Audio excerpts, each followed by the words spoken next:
A lot of people don't realize what's really going on. They view life as a bunch of unconnected incidents and things. They don't realize that there's this, like, lattice of coincidence that lays on top of everything. I'll give you an example, show you what I mean. Suppose you're thinking about a plate of shrimp. Suddenly somebody will say, like, plate or shrimp or plate of shrimp, out of the blue, no explanation. No point in looking for one either. It's all part of a cosmic unconsciousness. You eat a lot of acid, Miller, back in the hippie days?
Yeah, buddies, it's E-Rocktober, and it's the Ron and Fez show.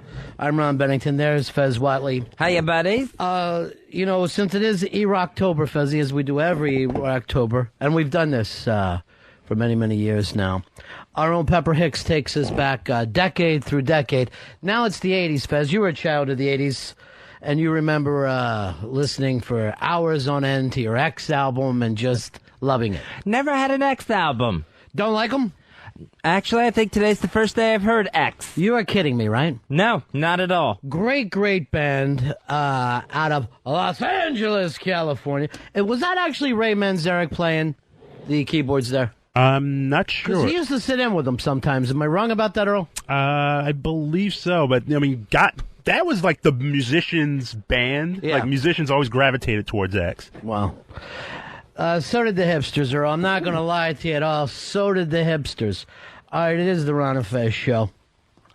And we're going to be hanging out with you here till 3 o'clock. 866-RON-0-FEZ. 866-RON-0-FEZ. Greg, you're on Ron and Fez. Hey, boys, that's definitely got to be the best and most underrated band from the 80s. I think that Exene Cervenka and John Doe, those vocals are awesome. You know what's really weird? You know who John Doe reminds me of is Ken from Portland. They kind of look alike, and it's the same demeanor. And I really want to start an X tribute band with Ken from Portland. He'll be John Doe, and Fez, you'll be Exene. Oh, okay. She lived in St. Pete for a while. That was one of the big things of St. Pete. Really? I had no idea all this was going on around me. St. Pete had this thing of people would pass through, where they would go, well, you know who lived here for a while? Kerouac. You know who lived here for a while? Jim Morrison. And people weren't born there, and they didn't stay there, but they passed through. Well, everybody spent a winter in St. Pete at one point or another. Your family, Fez, has now been there for 17 generations. Scott, you're on Ron and Fez. How's it going, man? That was Ray Manzarek on keyboards. Thank you very much. I'm going to send you into the big-ass prize closet Right for on, thanks. not leaving me out to hang like everybody else. Earl had no idea, and once Pepper picks out the song, he smokes a joint and takes a nap. That's the end of his day. Fez, here's a little update for you. I could not find my wallet this morning. Right? Which is always a nightmare feeling. I canceled credit cards because I remember the last time I used it was after Unmasked. Once again, I got to buy Earl food. One time, Earl, I would like you to hear you say, Ronnie B., consider this part of the 25% deal. So, canceled the credit cards. The wallet has now been found. Oh, in a really? laundry basket. But it's filled with, canceled credit cards. So I'm useless. Right now, I'm on the run like Will Smith in that movie where they stole his identity and they followed him all around. Enemy of the state. Oh, don't call me that, Fezzy, please. Now, I will just spend a moment telling you about a very big celebrity sighting I had coming on the way. I'm coming in pissed off because I can't find my credit card. And I'm doing I hate New York. I cannot handle New York. New York is too big. It's too vicious. The city can't be dealt with properly. I am alone. And I called up my chick and I go, I'm alone in the biggest city in the world. I've got nobody. You got me. Exactly. Oh. I got nobody that I can depend on. I do have you, but I have no one I can depend on. Now, I'm saying this exact thing, Fezzy, and I look at you, and I swear to God it's a true story. That exact thing. I'm alone in the big city. I come across, here's a gentleman surrounded by 40 schoolgirls. I guess they're on some kind of trip to New York in their little cute outfits.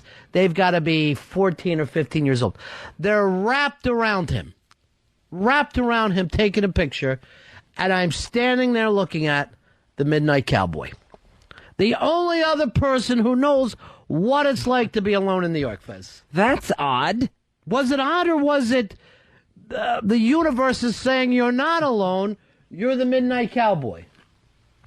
That's very, very weird for you to... It's like your thoughts are becoming real. And then I'm thinking to myself, look at you, you're in this condition, you're detoxing, right? Mm-hmm. You're always in tears. You want to get to Florida. I'm going to have to put you on a bus and take you off to Florida where you piss yourself and then die on the way. That's the oddest thing about it, Fez. That's me and you. I'm John Voight and you're Dustin Hoffman. I thought it was the opposite at one point, but now it's all clear to me. I'd rather do it without pissing myself. You don't mind the dying, it's pissing yourself. Oh, we just made a little unexpected rest stop. That's the embarrassing part. John Voight, and I gotta tell you the truth, couldn't have looked any older. Oh, God, was he an old guy now. And I went over and he's surrounded by all these girls, and I just point at his balls, and I said, ladies, that's where Angelina Jolie came from. Right there. How'd that go over? Oh, they loved it. The only thing I'm sad about is they weren't Japanese girls. Here is Dano. Dano, you're on Ron and Fez. Hey, Ronnie, how you doing, man? None of your goddamn business, Dano. Okay. I miss Fezzy McCool. I do too, but he's detoxing. We're going to take it easy on him. Thanks for... You there? Yeah, we're right here. Okay, I'm sorry. Hey, I want to say thanks to Earl. Earl's made me a mint, man. Earl, you are back in a big, big way. The doubters were here. Detox didn't believe in you. Red did not think you had it together. But Mr. Perfect comes through again. One more time. I mean, notice their pockets a little bit emptier this week. I noticed. Now, you're 3-1 this season? I am 3-1, yes. Now, where was he last year? Like 9-1 for the season? Yeah. I was 11-1. 11-1. So you are 14-2 in gambling. Now, I know you ham and eggers act like, oh, I'm in a fantasy league. As a gambler, if you are 14-2, you are so far out above it all that you can't even see the earth. That's a ridiculous percentage to have on the winning side of it. That's insane. Handicappers, any professional gambler doesn't do that. That's what I was just saying, Fez. This is a phenomenal, phenomenal place to be. And Mr. Perfect, you deserve our appreciation. Now, as an executive producer, you're terrible. You've got a god-awful staff who's run rampant around here. But being able to handicap, you the man. And not only that, if I was in Vegas, I would be like, they would put me under armed guard. I'd be protected. They would honestly, by this point, they would be saying there's something wrong here. He's rigging the games. Let's break into his house. Let's tap his phone. 14-2? Forget about that. And you also remember, the two games I lost, very close. I was this close to being absolutely... 14-2 would make you Sugar Ray Leonard. Sugar Ray right now. Sure, you've got the occasional Roberto Duran on your record, but you're still little Sugar Ray. Where was he from originally? Not sure. I thought he was from Louisville. Tiny Town? Did he live and grow up in Tiny Town? Oh, he was tiny. Just like a thimble, like a boxing thimble. And as cute as Janet Jackson. The first time I said Sugar Ray, I go, oh, my God. Little Janet Jackson has gotten into the ring, and she's fighting Marvin Hagler. She's going to be destroyed. But, you know, a lot of people say bad things about Marvin Hagler. I thought he was marvelous. Just marvelous. All right, it is the Ron and Fez show today. We're hanging out with you. Fez, I mentioned that you're detoxing. You're having a rough day, huh? Very rough. It's the Effexor was giving me the shakes, unbelievable, last week, where my legs and hands couldn't stop shaking. I just couldn't control myself. I was tearing at myself with itching. And this alarms me, Fez, because this is what led up to your last heart attack was... drugs that you weren't being able to identify with, and then your body goes crazy, and then you have a heart attack. Yeah. Your system is a little different than most people. You're tender. It's very sensitive. Yeah. So I went to the psychiatrist on Thursday, and I said, I'm shaking. I have to get off the Effexor. Mm-hmm. So he says, all right, quit taking it over the weekend. Call me on Monday and let me know how you're doing. Now, you complained about the Effexor on Friday or Thursday, I guess. Mm-hmm. Saturday, you tell me I'm being taken off the Effexor. A young lady from Delco, a little Delaware County girl, says, he's got to go down piece by piece. He can't just cold turkey it. Well, that's what I thought too, because my head is just spinning today. It's like the worst hangover ever. I'm getting these head rushes. Fez, I hate to interrupt you, but I do have a very important news breaking. Yes, Ray. Sugar Ray Leonard is from Palmer Park, Maryland. Go into the big-ass prize closet. All right, back to you, Fez. Yeah, and now I feel like this pressure is on my ears. The room spins. I called the psychiatrist today to let him know how dizzy and nauseated I am. He's like, still don't take the Effexor. So there's no weaning process. You are finding yourself where everything is weird to you, right? Yeah, very much. Now, what she was saying, you have to watch out. I think she said the 4th day depression hits. Oh, Did she write that to you? I told her to write you an email. Yeah, she went over, we compared symptoms and stuff. I feel very weird right now. Why? I feel like I'm sinking in my chair. Well, I'm just changing this. Oh, you're raising the console up. That's weirding me out. Well, you know. Wait a minute. Now it's...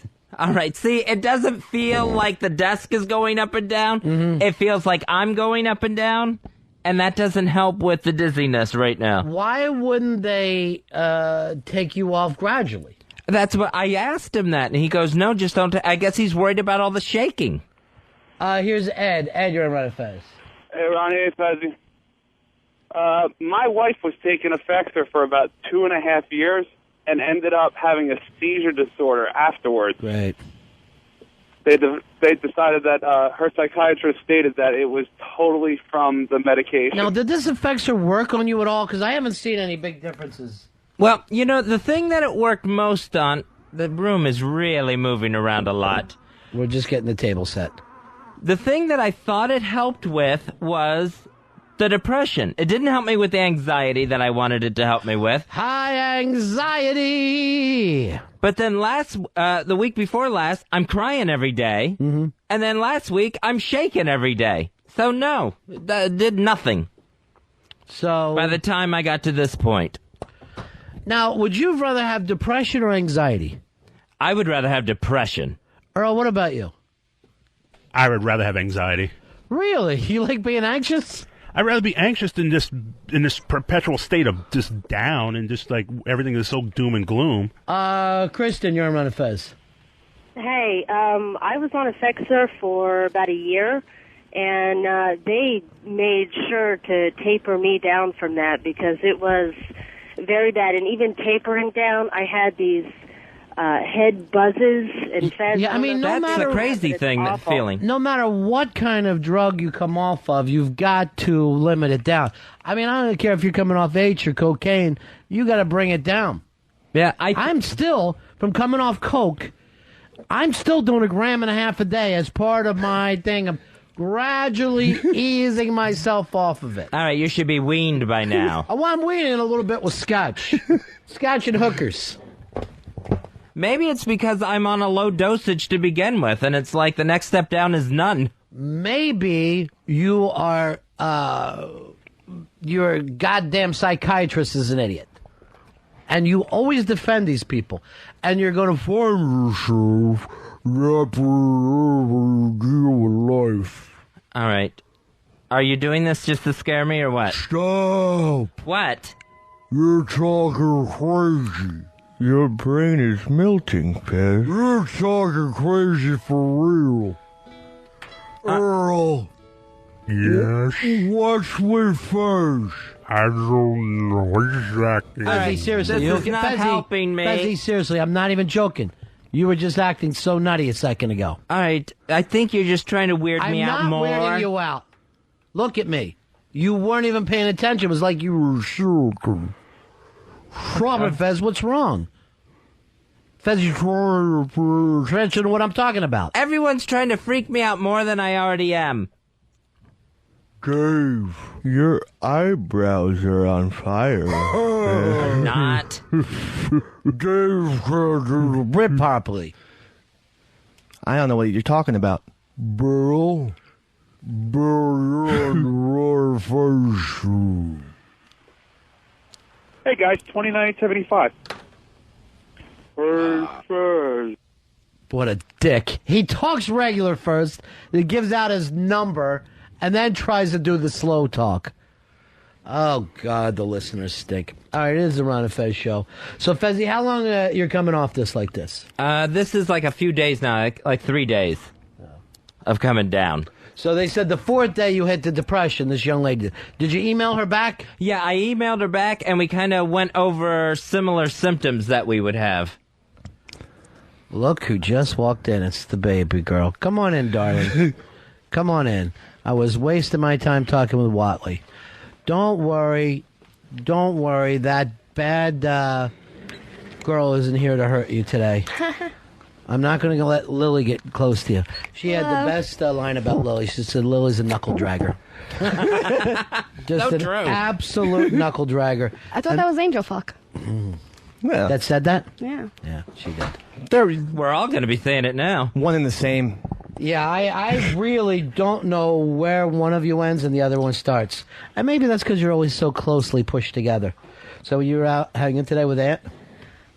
Came in. We had Wolf. I had Wolf. Yeah. So I came in to do the walkover and came in and then went out to the diner. Did Anthony's heart just pitter patter when he saw you? Yeah, I think so. I know he did. I don't blame him. He loses his strength, Fezzy. He does. You take the toughest man in the world, and he's nothing compared to a beautiful woman. It's stunning how they can zap us of any strength at all. I don't know what it is, but yeah, they take all the... You were telling me today you're a eunuch. Since you got married, you said you're a eunuch. Right. I said, what's the use? I don't need the cock anymore. He comes to me, and he goes, hey, can I get your advice? I go, never. I go, you got all the advice from me before you got married. Now that you're married, go talk to a fexer, because he's the only one that can understand you right now. I don't know about that. Baby girl, what kind of work do you do? Accounting. Same as me. You're in accounting? No, not really. But you know who was? My good friend Bob Newhart. By the way, Fezzy flew his parents up to meet Bob Newhart. That's a stunning thing on Friday. Oh, yeah, and still talking about it as they left for the airport to go home today. So I'm standing backstage there waiting with Mr. Bob Newhart. And oddly enough, he's kind of a nervous Nelly. So I start being nervous Nelly with him and act like both of us are nervous, like I give a shit about doing a show. I'm like, yeah, I'm pacing too, I'm weird too. So Watley goes to warm up. He's dropping bombs. Normally any other warm up, hello everyone, it's Fez. He's just crushing joke after joke and doing Bob Newhart references. So Newhart looks over at me like, and I'm like, hey, this is doing a warm-up. You're mentioning shit out of his shows. You're bringing up characters out of his shows. I thought that was appropriate, since he was going to be sitting there any second. Who do you think wants to bring up Bob Newhart's life out of an hour of Bob Newhart material? Oh, Bob Newhart. Yeah. Yeah. So he's like, what the fuck? I'm like, I just give him a, that was my comeback for him. But you were crushing up there. Oh, well, thank you for that. But in the future, don't jump the gun like that. Well, yeah. don't take his stuff. Right. Have your own stuff. Right. The Fez Watley phone bit made an appearance. But he's like he's comparing you to the lady from the show. And all. Marsha Wallace. He did. Fred from Brooklyn was part of Daryl and Daryl. I know. So like Newhart, I swear to God, believe it or not, Newhart, who's been in the business 50 years, was nervous about coming out. Well, because Fez hyped him up, he probably made Newhart's Butterflies worse. No, I don't think so at all. I think he's always like a little nervous about going out. No. So he started pacing. I started pacing with him. And then remember when you brought that up during the show? Right, yeah. And then everybody's going up, you pace? I go, no, I just wanted to, you know what I mean? Trying to make him feel comfortable with himself. So when you were pacing, were you and Bob pacing next to each other? No, or we went to separate sides and went back and forth. Like, oh, that's cool. That was nice of you to do that. It's not so much nice, it's matching. What I try to do is say, hey, me and you are in this together. And I'm just as shocked as you that my partner is out there doing your material. When you crossed each other, did you do like a little head nod or no? We walked up to each other and walked back. Just, like we were two armed guards looking out for the queen. It was very interesting, though. Great guy. Then so we do the interview. It was like, We were only supposed to do 35 or 40 minutes. We did like 55 an hour. So that meant that he was happy and it all went well. So so when it's over, he goes back in. So Opie comes over and goes, hey, you were going toe-to-toe with him there for a while. Then I saw you go, whoa, what am I doing? You know, set up his jokes. So I'm like, yeah, it's exactly, you know, blah, blah, blah. Me and Opie walk back. He says to me, hey, Ron, thanks a lot for not stepping on my stuff and let me do the stuff. You were setting me up perfectly. Not like a certain late-night talk show host with a giant jaw, right? Nice. So then I start to talk to him about being a straight man because he, you know, was involved in comedy teams before, and he was like a straight man to his own phone. He starts going off on this thing. I explain what Opie does on his show. He just starts talking to us. You know, laying out the fucking history of team comedy. Wow. Norton was there, too. It's fantastic. Wow. Fantastic. That's incredible. Yeah, I mean, it was like the weirdest thing where he's going, you know, back in the old days, the straight man would get more money than the comic. The straight man would get 55%. Opie's like, fuck, that sounds perfect. I go, please. So, I go like this, Bob, please. You know, it's fucking barely holding together between those two right now. We don't need this, Bob. Yeah, I don't need you knocking over the apple cart and then getting on a plane and going back to La La Land. I yell La La Land. But anyway, it was really, really just cool hanging out with the guy. And knowing, like, even though, like, he's like 80 or whatever, the only thing that keeps him from hanging out with us all the time is, you know, that he was born earlier. Oh, yeah. Because it's the exact same thing. Norton loved the Don Rickles story that he was telling. Oh, He's yeah. like, comics have always been shitting all over each other. It's fucking great. I don't know why I did him as Mitchell Walters, but the truth is, it was fantastic. Once we got past the point of you stealing his act, right? It was Now, did it occur to you that was a rough situation? No, not in the least. Or trust me, I wouldn't have done it. Were you like purposely murdering because your parents were there? No, it was... Yes, you were. Because you've seen his warm-ups before, right? In and out Fez is the way we call him. But he had you had an act, and you were crushing. And, like, we're behind curtains, and all we hear is this boom, boom, these big fucking laughs. And I'm, like, laughing to myself going, yeah, he wants his mommy and daddy to see him on stage. They never brought that up to me, by the way. No, they didn't? No. No, you slayed. No. You fucking slayed. It was funny because Mother never brought up any story that Bob Newhart talked about. She just talked about Ronnie, and she goes, Ronnie really knows how to get stuff out of people. And, you know, he puts the audience at ease so well. That's the key to the whole thing. Did that hurt your feelings? And I'm like, Mother always liked him best. It's the warm-up, if you know anything at all.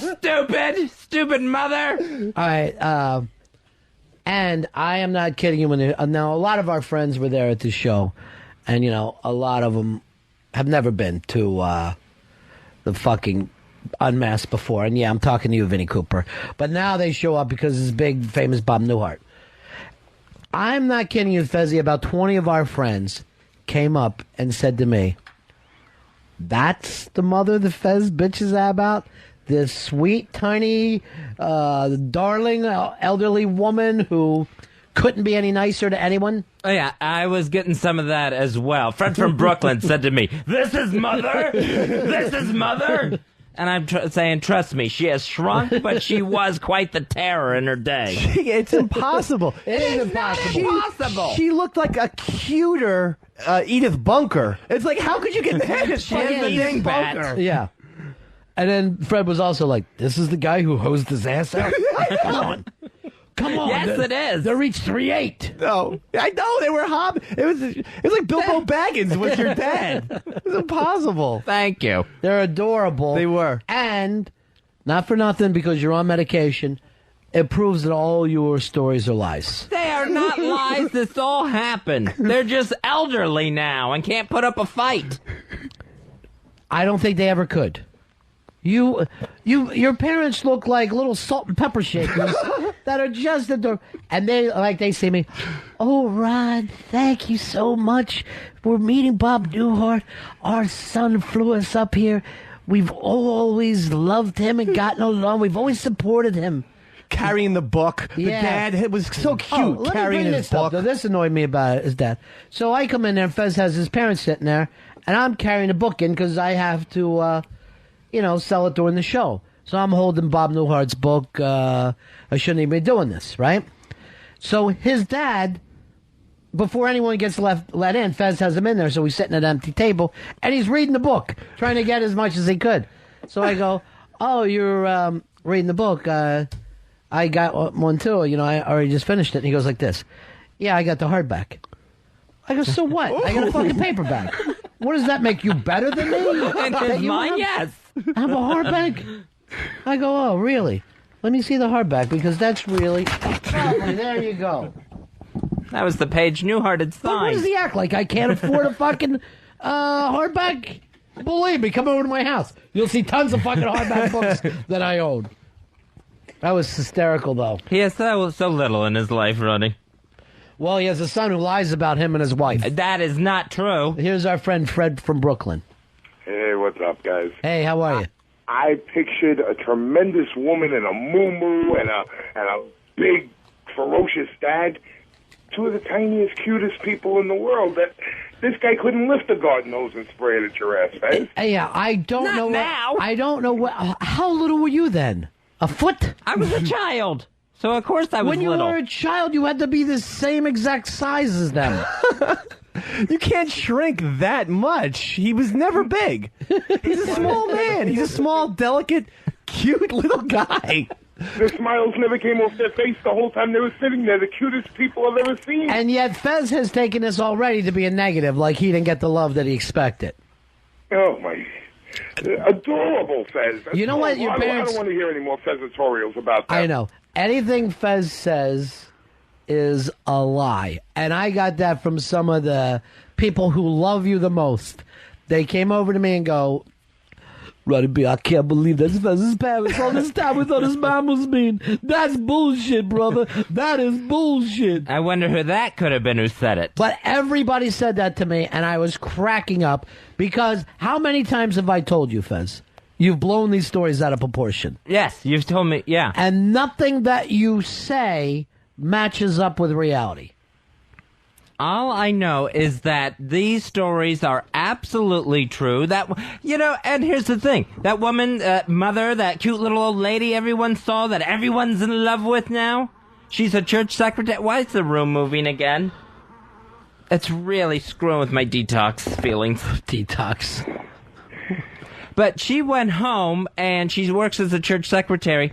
She gets back to my apartment. She's on her laptop doing some church work and talking about how she's going to accidentally, on purpose, sabotage one of the Sunday school teachers' programs. So, yes. That's the evil thing? A Sunday school? First of all, who even goes to church or Sunday school? She's involved in the community. Yeah. She wants to be active in her parish. See, you're just getting this facade she puts on. She's a saint. You're the facade. That's all you're getting. Fez, seriously. My head is killing me. Fez, I couldn't be more fucking serious right now. You're like a replicant. Your past doesn't exist. It's something you've embedded in your own head. Let me be the Blade Runner, shoot you, and put you out of your misery. Your past isn't real. Do not shoot. His parents, so small and fragile. Fez left comics, where the Unmasked is taped. He left about 10 minutes before me because we ended up staying around. He's walking cross town. Hey, Ron, Mr. Bennington, he must have left 10 minutes. He had 10-minute head start. Finally, we decide to leave. We decide to walk cross town. Within 20 seconds, we got up to them walking on the same block. Sure. They still hadn't made it 4, 5, 6 blocks. In all that time, they were still slowly meandering on our block. And we're like, I know, they won't move. How old? I had to put them both in an incubator and then feed them with an eyedropper. Oh, they're vicious. Oh, they're vicious. You're nuts, Watley. And that's why you're coming off the effects sword. I grew up with it. I know exactly what happened. I stand by my story. And yet, you've told us horror stories about both your brother and your sister We've met them all. They're delightful people.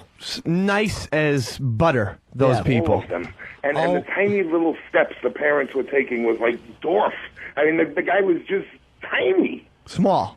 Really small. It was like Dorf on golf or whatever that character was. Yes, Tim Was that his Conway. name, Dorf? Yeah. Why doesn't that sound funnier as it used to? For some reason, just the name alone cracked me up when I was a kid.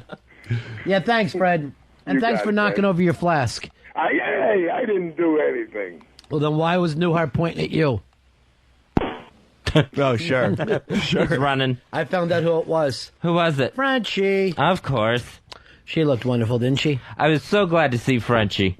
She did. She looked really good out and about. But here's the thing, and I haven't seen her in a long time. She's there for 2 seconds.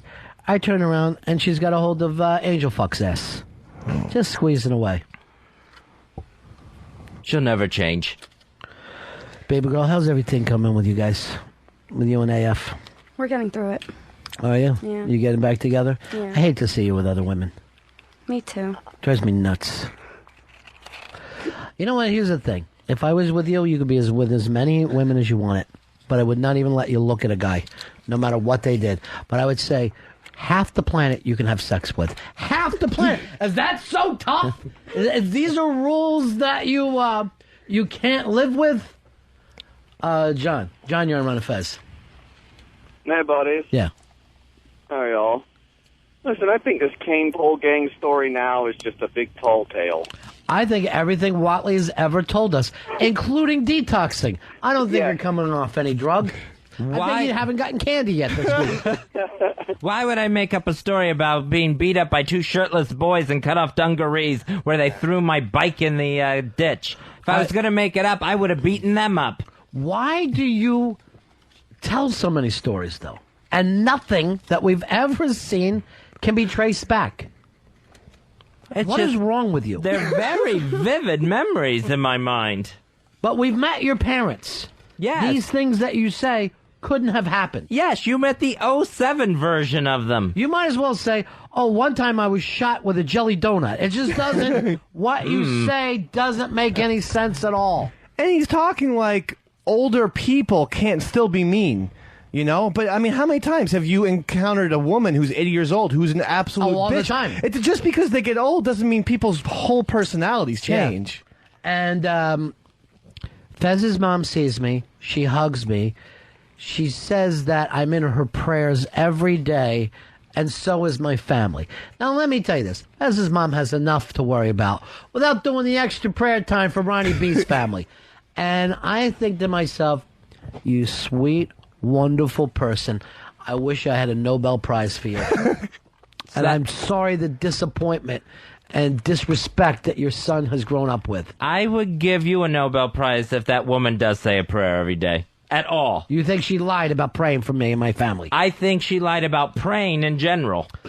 You have got to be the worst son ever. I'm sure that woman does not pray every day. Why do you despise your own family? And I'm being serious. I don't despise them. I love them. Who would say, my mom lies when she says she prays? My mom doesn't pray. I'm just trying to let you know the truth. I am right. I honestly went, what kind of person would lie about a prayer? She would. That would have to be the worst person in the world. Seriously, you're talking about a demon. No one lies about praying. I mean, I don't even think Charles Manson would lie about saying a prayer. No. Unless it was a prayer to Lucifer. I've spent the days with the woman. I've never seen... I spent the day with her, too. She's lovely. I've never seen her with her head bowed. This is something that came up. Vinny and Casey also said that your dad has Gene Rayburn hair. Now, I don't even know what that's supposed to mean. Is that a comb-over? No, Gene Rayburn had a big full head of hair. Yeah, I think it's just... It's game show host hair. I thought he looked like Bob Newhart when they were backstage together. I think he looks and I thought they had the same timing. In the same exact outfit. They had the nice shirt, the nice slack, a nice coat. Here's the weird thing. When I told Watley, if you remember, I go, this is someone I bet your dad loves. And I say Bob Newhart. And I didn't even know that. Oh, yeah. And then he gets on a plane to fly up here for a quick thing, just to walk in the back and get Bob Newhart to pose for a picture. Did you get that picture too yet? No, I got to get it from Jamie at XM. Oh boy, they make me nervous. Yeah. So I posed at every single Unmasked and have never seen a single picture. I asked Gary the photographer, who referred me to Megan, who referred me to Jamie. You know, Megan is the one person at XM I really like. She's adorable. But with Fez and with Fez's dad and Newhart, I like anyone who can pull off a dinner jacket at 1 o'clock in the afternoon. Yeah. It's amazing. But they both look sharp. Well, it's funny that you said they dressed alike, because later on that night, my dad was saying, "What a great dresser that Bob Newhart is." He is looking in the mirror. It's you know true. what? Here's what I loved about Newhart. He had this little twinkle of badness in his eyes. Just a little twinkle the whole time. Any joke that he would get off while the people were laughing, there's a little naughtiness there to Mr. Bob Newhart. Yeah, and when it all started and he was a little bit soft-spoken, I wondered how it was going to go. But as soon as he got his first big laugh, you could see him light up, Bob Newhart, and he knew he had the audience, and he was just going from there. Yeah, he got off, I think, some of the biggest laughs in Unmasked history. He was hysterical. Yeah, he did. But, he's so likable. That's the thing. He's just... And I didn't give him the hard push. You know what I mean? Like I was, I had read the book, so I knew what the best, stories were. But, I mean, to sit there and talk to a guy. Now, I know most people don't like comedy the way we do. But a guy going, I walked into a room, I'm a kid, I got to do this stand-up, and there's Jack Benny, and there's fucking George Burns, and there's Danny Kaye. How the hell are you going to hear that? That's like hearing, I walked in, there was Ulysses S. Grant, there was Mussolini. You can't believe that you're talking to a guy who met those people. Right. They seem so long ago and iconic. Yeah, I mean, he's a magical guy. Now, here's the weirdest thing, too. I don't think he said this on stage. Backstage, he's talking to me and Jimmy and Opie. Guess who his favorite comic is of all time? And he's worked with everybody. Who? The same favorite comic that everybody who's done Unmasked. Richard Pryor. Wow. Richard Pryor is the fucking king of kings. He is. He's the king of kings. He's number one. For a guy to say somebody that came in after them, that's actually even younger than them, and say, that's my favorite comic, that's unusual. I mean, Richard Pryor at this point is Michael Jordan of stand-ups, because I've never heard anyone even try to debate that. I don't even know who's Earl never... did. Except for Carlin, maybe people say. Earl's favorite comic is Al Roker. Funny weather. Al Roker is hysterical. I like the other guy with the Smuckers better than Al Roker. Willard Scott? Yeah. What does he do? Nothing now, right? He doesn't even get to do the weather. He's not even in New York. He's like in Virginia holding up Smuckers and talking about old people. Yeah, and then he reads off the birthday list. We came so close. Your grandmother came closer than anybody I know. She was 99? She was 98 and 11 months. Wow. Jesus. And for years, we're like, we're going to get her on the Today Show. We're going to get to Smuckers.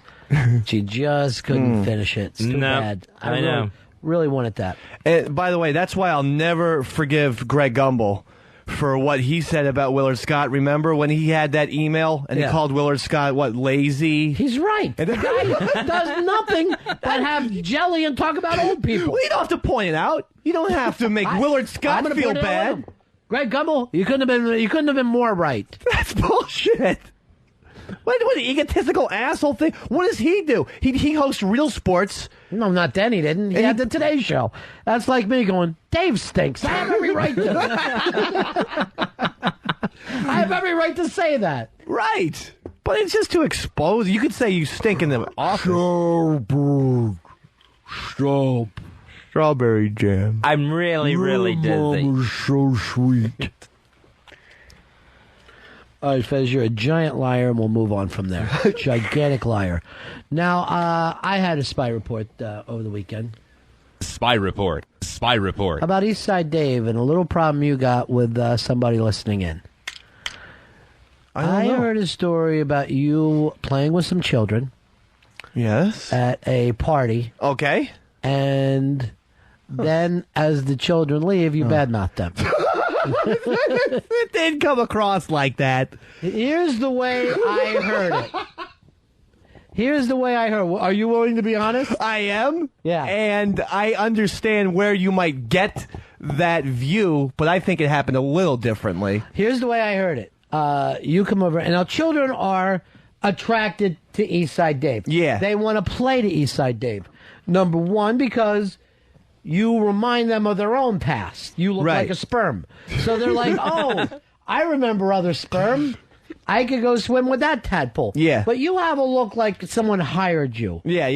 You have a clown look. The clown, the hair, the red hair and everything. So children come and jump on you, and they play with you, and they play with me, Dave. Let's make up games. I mean, one of the kids sat on my lap. I had known him for an hour and a half at that point, and they were sitting on my lap wanting me to watch cartoons with them, which I obliged in. If I was a pedophile, forget it.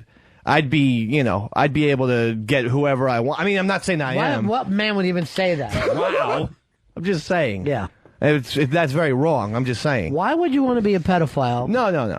When it's just as easy to say to baby girl in AF, oh, Uncle Ryan's going to get you. Uncle Ryan's going to get you. And then just chase him up. I'm going to buy it now. Because I know that you like to dress sexy and G-strings and stuff like that. I'm just going to put you in some footies. Just for myself. But anyway. From what I understand about Dave, the kids were playing with you. You were playing back with the kids. Yeah. You were being a star. You were being a child star. Yeah, we play a lot of sports and stuff. Then they go in the house. You're sitting on the porch talking with your lovely wife and someone else that shall remain nameless. Okay. He starts to badmouth the children at this point. Yeah, the daughter. I don't like it when kids come up to me. What exactly?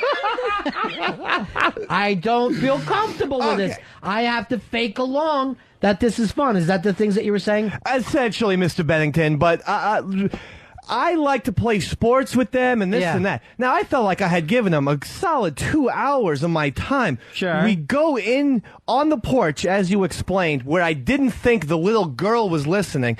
But anyway, she comes up. She sits right next to me, right on my lap. Okay, she shows me her puppy video game. She has a Nintendo DS, and she's showing me all her dogs. And I thought, okay, go ahead, show me your dog. I thought it was going to be 1 or 2 dogs. She has like 12 video game dogs that she named. Right. I have to hear the backstory. It's a very difficult thing. I got to pick up the story for him because he fucking, threw the punchline in at the end.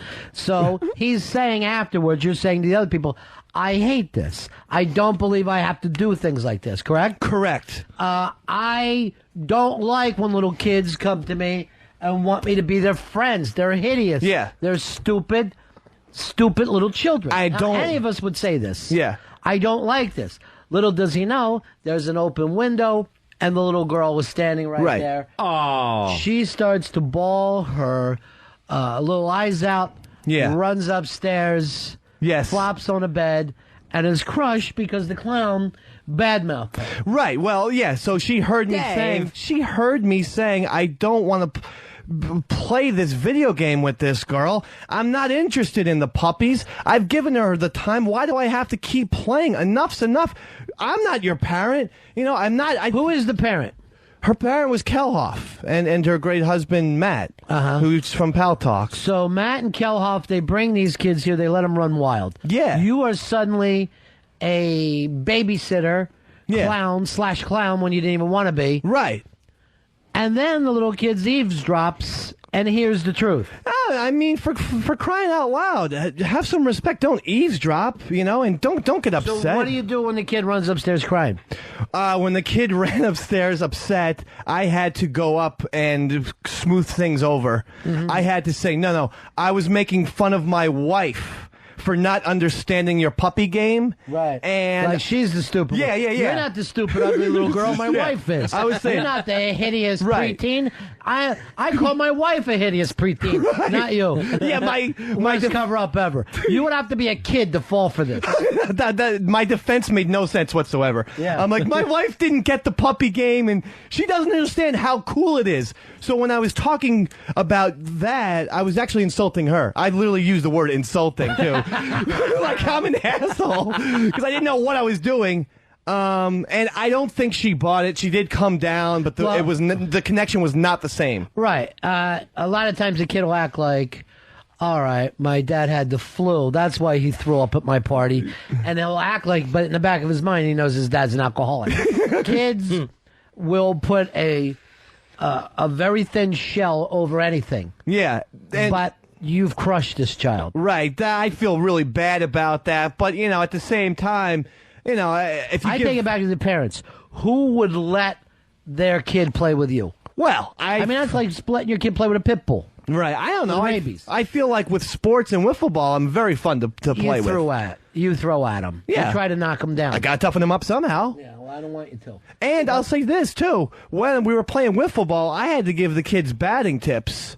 Because they don't know how to play. Because their parents weren't there, I had to tell them, keep both hands on the bat. Oh, I hate a kid with one hand. Doing this weird fucking tennis racket thing. You know what I do? My thing is to take the bat, smack him across the hands with it, and said, I'll teach you to hold on. Right. All right? Yeah. What do you want to be, an asshole and let the team down? Or you want to be up here and play for coach? Right. Give me a lap around the yard, come back here, and be ready. Yeah. Again. Right. And I was getting some weird stares from the adult guests at the party. Like, why is he instructing them how to play? All right, let's say this. Why was there alcohol at this party? Yes, there was. And Pal Talk people, right? Yep. Why do you bring your children? That's insane to me. I don't know. I guess they couldn't find a sitter, but... Now, don't get me wrong. I had my kids wait out in the car once when I was in a crack house. Gotta do what you gotta do. Well, I was also owed money. So, to me, it was business. But still,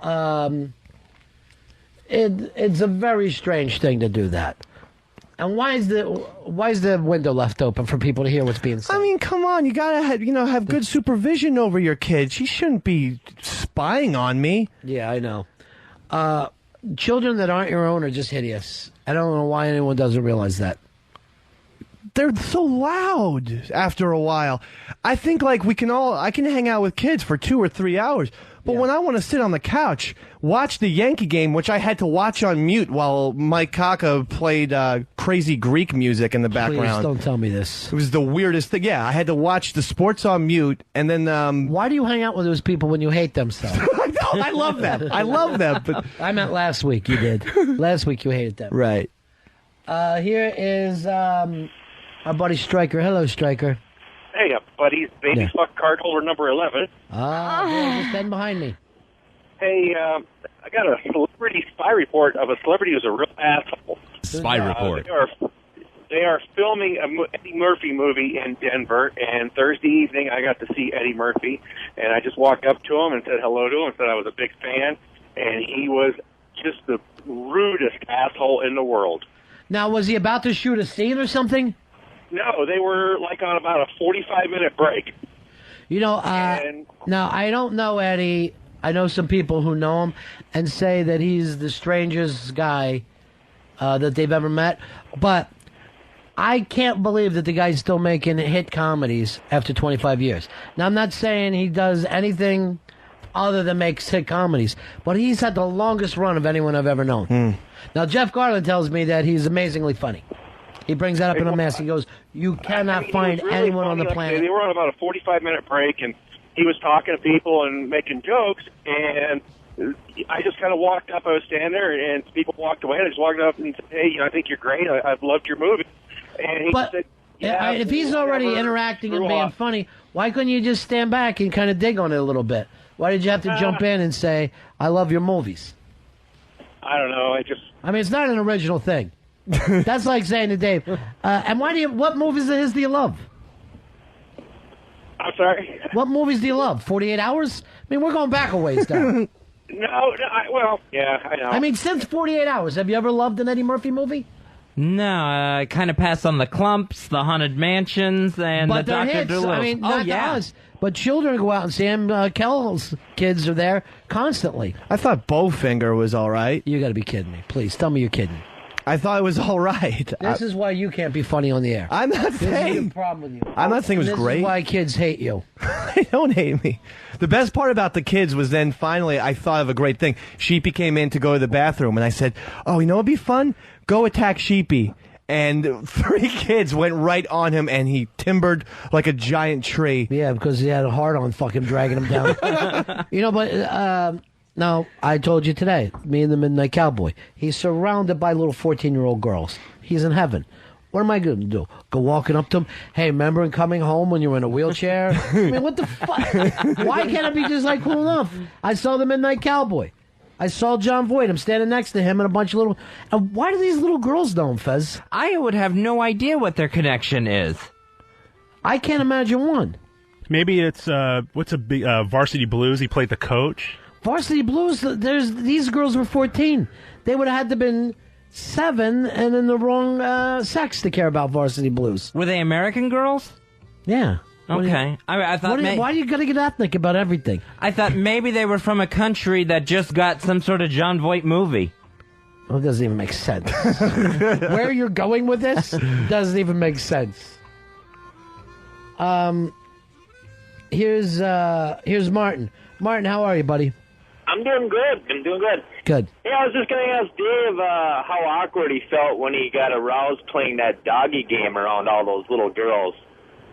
I was never aroused around the children. Never once. Did he bring his own peanut butter? All right, let me just say what Casey said about the Eddie Murphy Stryker story.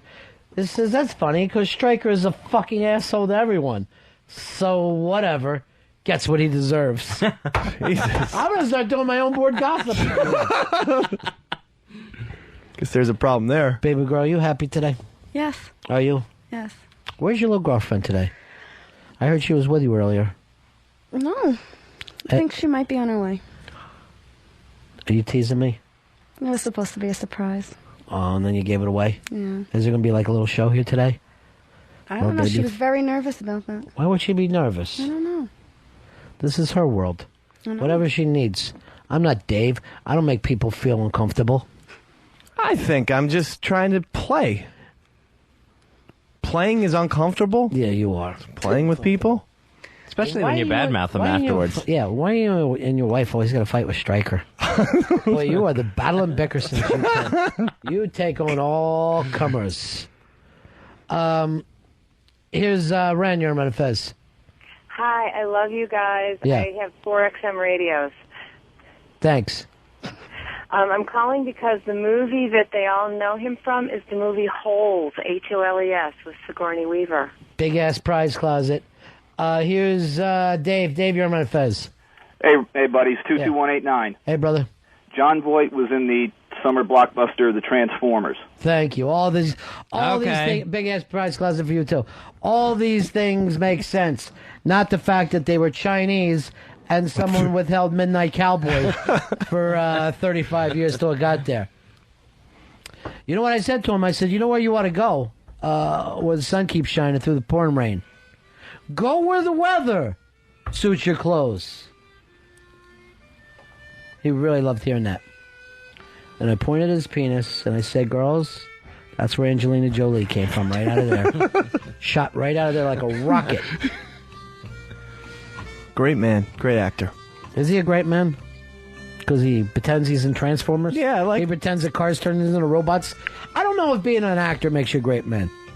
All it means is that you're on TV.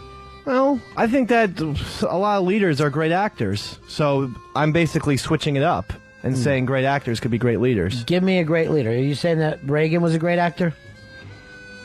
I'm saying, yeah, I think he was a great actor. He was a terrible actor. The Gipper? That's Yes. a classic that lives with us to this day. All right, that's one part that he played. And go back and watch it and see how much acting he did in it. That's fucking Pat O'Brien's movie. Kent, you're on Fez. Hey, John Voight was in Bratz, which was like the biggest teen girl movie of the summer. All right, big ass prize closet, and now enough with the John Voight, okay? Give the John Voight children's movie thing a rest. These little girls were so excited. They're jumping. I mean, literally like the Rockettes. They were gathered around them, and some of them were peeing. Oh. No, I just added that. Jesus. I just added that in a good way. That's disgusting. When's the next Bratz movie? You said it's disgusting, and you made out with Earl. Earl, by the way, I thought we were climate controlled in here. Is it hot, Fez? It is sweltering. I thought it was just me. Can we get some air on, Earl? You'll get some air on. I can't have baby girl and AF making out in this heat. She's nervous about coming in here? Maybe. What makes her nervous? I really have no idea. I love these girls. I love the people listening to this show, Fez, except for the seeds. Other than the seeds, I love everybody that listens to this show. I love everybody that's on the show, except for Fez when he's detoxing, Earl, and that's all. I don't even have to say when. Just Earl. But thanks for being Mr. Perfect this weekend, Earl. No, of course, Ronnie. I want to make some people money. All right. Now, after I see John Voight, I walk past the Paris Theater on the way in here. I don't know whether you got... Well, it's the theater that I took you to see the Harrison Ford movie. Raise the Lost Ark, yeah. Back in 82. I took you. He was just a baby and I was holding him. So there is a movie there now called The Rape of Europa. And it's about stealing art and all back in the World War II time. But I got thinking about this, and I need to call the PAC about this. What is wrong with us as a society where the word fuck can't be said? The word fuck is an obscenity, but rape everybody is comfortable with. And rape is a violent, unwanted fuck. That's what it is. And yet we're like, rape? Fine. Put it up on a sign. Put it on TV. Have people talk about it. Fuck, never mention that word. That's disgusting. All I can think of is there is something wrong with us. The way we love violence in this country is unbelievable. And I looked at it, I honestly thought to myself, I go, what a strange thing to see up in large letters. And it's not offensive to anyone. I guarantee you, put fuck up there, and the mayor will get calls and it'll be on TV about the obscenity. Rape doesn't bother anyone. And then I was thinking, there is no violent thing that you cannot say on the news. There is no violent act that is offensive to the American people. On the news at night, you could easily say, he slashed his throat. He slashed his throat. That's fine. You couldn't say he stroked his cock. Then then people would call up. They would go crazy. How could this happen? I had children here with me. How could you put that there? He stroked his cock. He slashed his throat. People would just sit there. They're comfortable. You could say a woman slit her wrist. Fine. You can't say she fingered her pussy. They would go nuts. There is something so goddamn wrong with this society that we not only are accepting of violence, we embrace it. He shot her in the face. Fine. He shot her load in her face. Again, that show would be taken off the fucking news. And I was even thinking about the term rape and like when I even became aware of it. And I remember when I was like 11 or 12, me and my friends would be talking about people, and we would go, oh, you know who I'd like to rape is, and then we'd mention one of the girls in school. And I'm like, and I'm thinking about this on the elevator on the way up, because when I was at that age where I first became interested in sex and the other sex and, talking to my buddies about it, not doing anything about it, but first discussing it, we would literally say, oh, I would rape her. I would rape Farrah Fawcett. Because you could not imagine that a woman would want to have sex. The only way that it was presented to you was, this is something you're going to have to come and steal. You could not imagine it. We are totally fucked up. We are a fucked up society. And I don't think that you can blame it on the government even. I honestly think the fact that people walk down the street and they see the word rape in big letters, and that doesn't bother them as obscenity the way fuck would. It's our fault. We're nuts. We're out of our fucking minds. We're out of our raping minds, so that no one gets upset about that. But anyway, that's my little rant. Look at who it is from the PAC. It's HTG. You're on with RB. How you doing there, darling? Hey, Ron. What are you up to? I'm actually a little bit hungover today. Drinking with children yesterday. That's really something exciting. I was drinking with, Dave and Sheepy were keeping the kids busy. Now, I was wondering if you knew about this at all. Well, I mean, I guess I have a little bit of a different angle on it. I mean, I agree with you, but I don't understand why any word should be banned from. Well, that's where I'm going with this. My point is, there is something in our society where we are completely at ease with violence, doesn't bother anybody, and yet we are completely freaked out with any kind of consensual sex, lovemaking, if you will. Yeah, well, I don't know if we're completely at ease with it, and I get nervous talking about it like that because there are so many people out there who can't wait to take, guns off television and violence off television. But yeah, our discomfort with sex over violence, having more discomfort with sex than violence is completely insane. Yeah, it is a very strange society. It's a very strange society that we live in.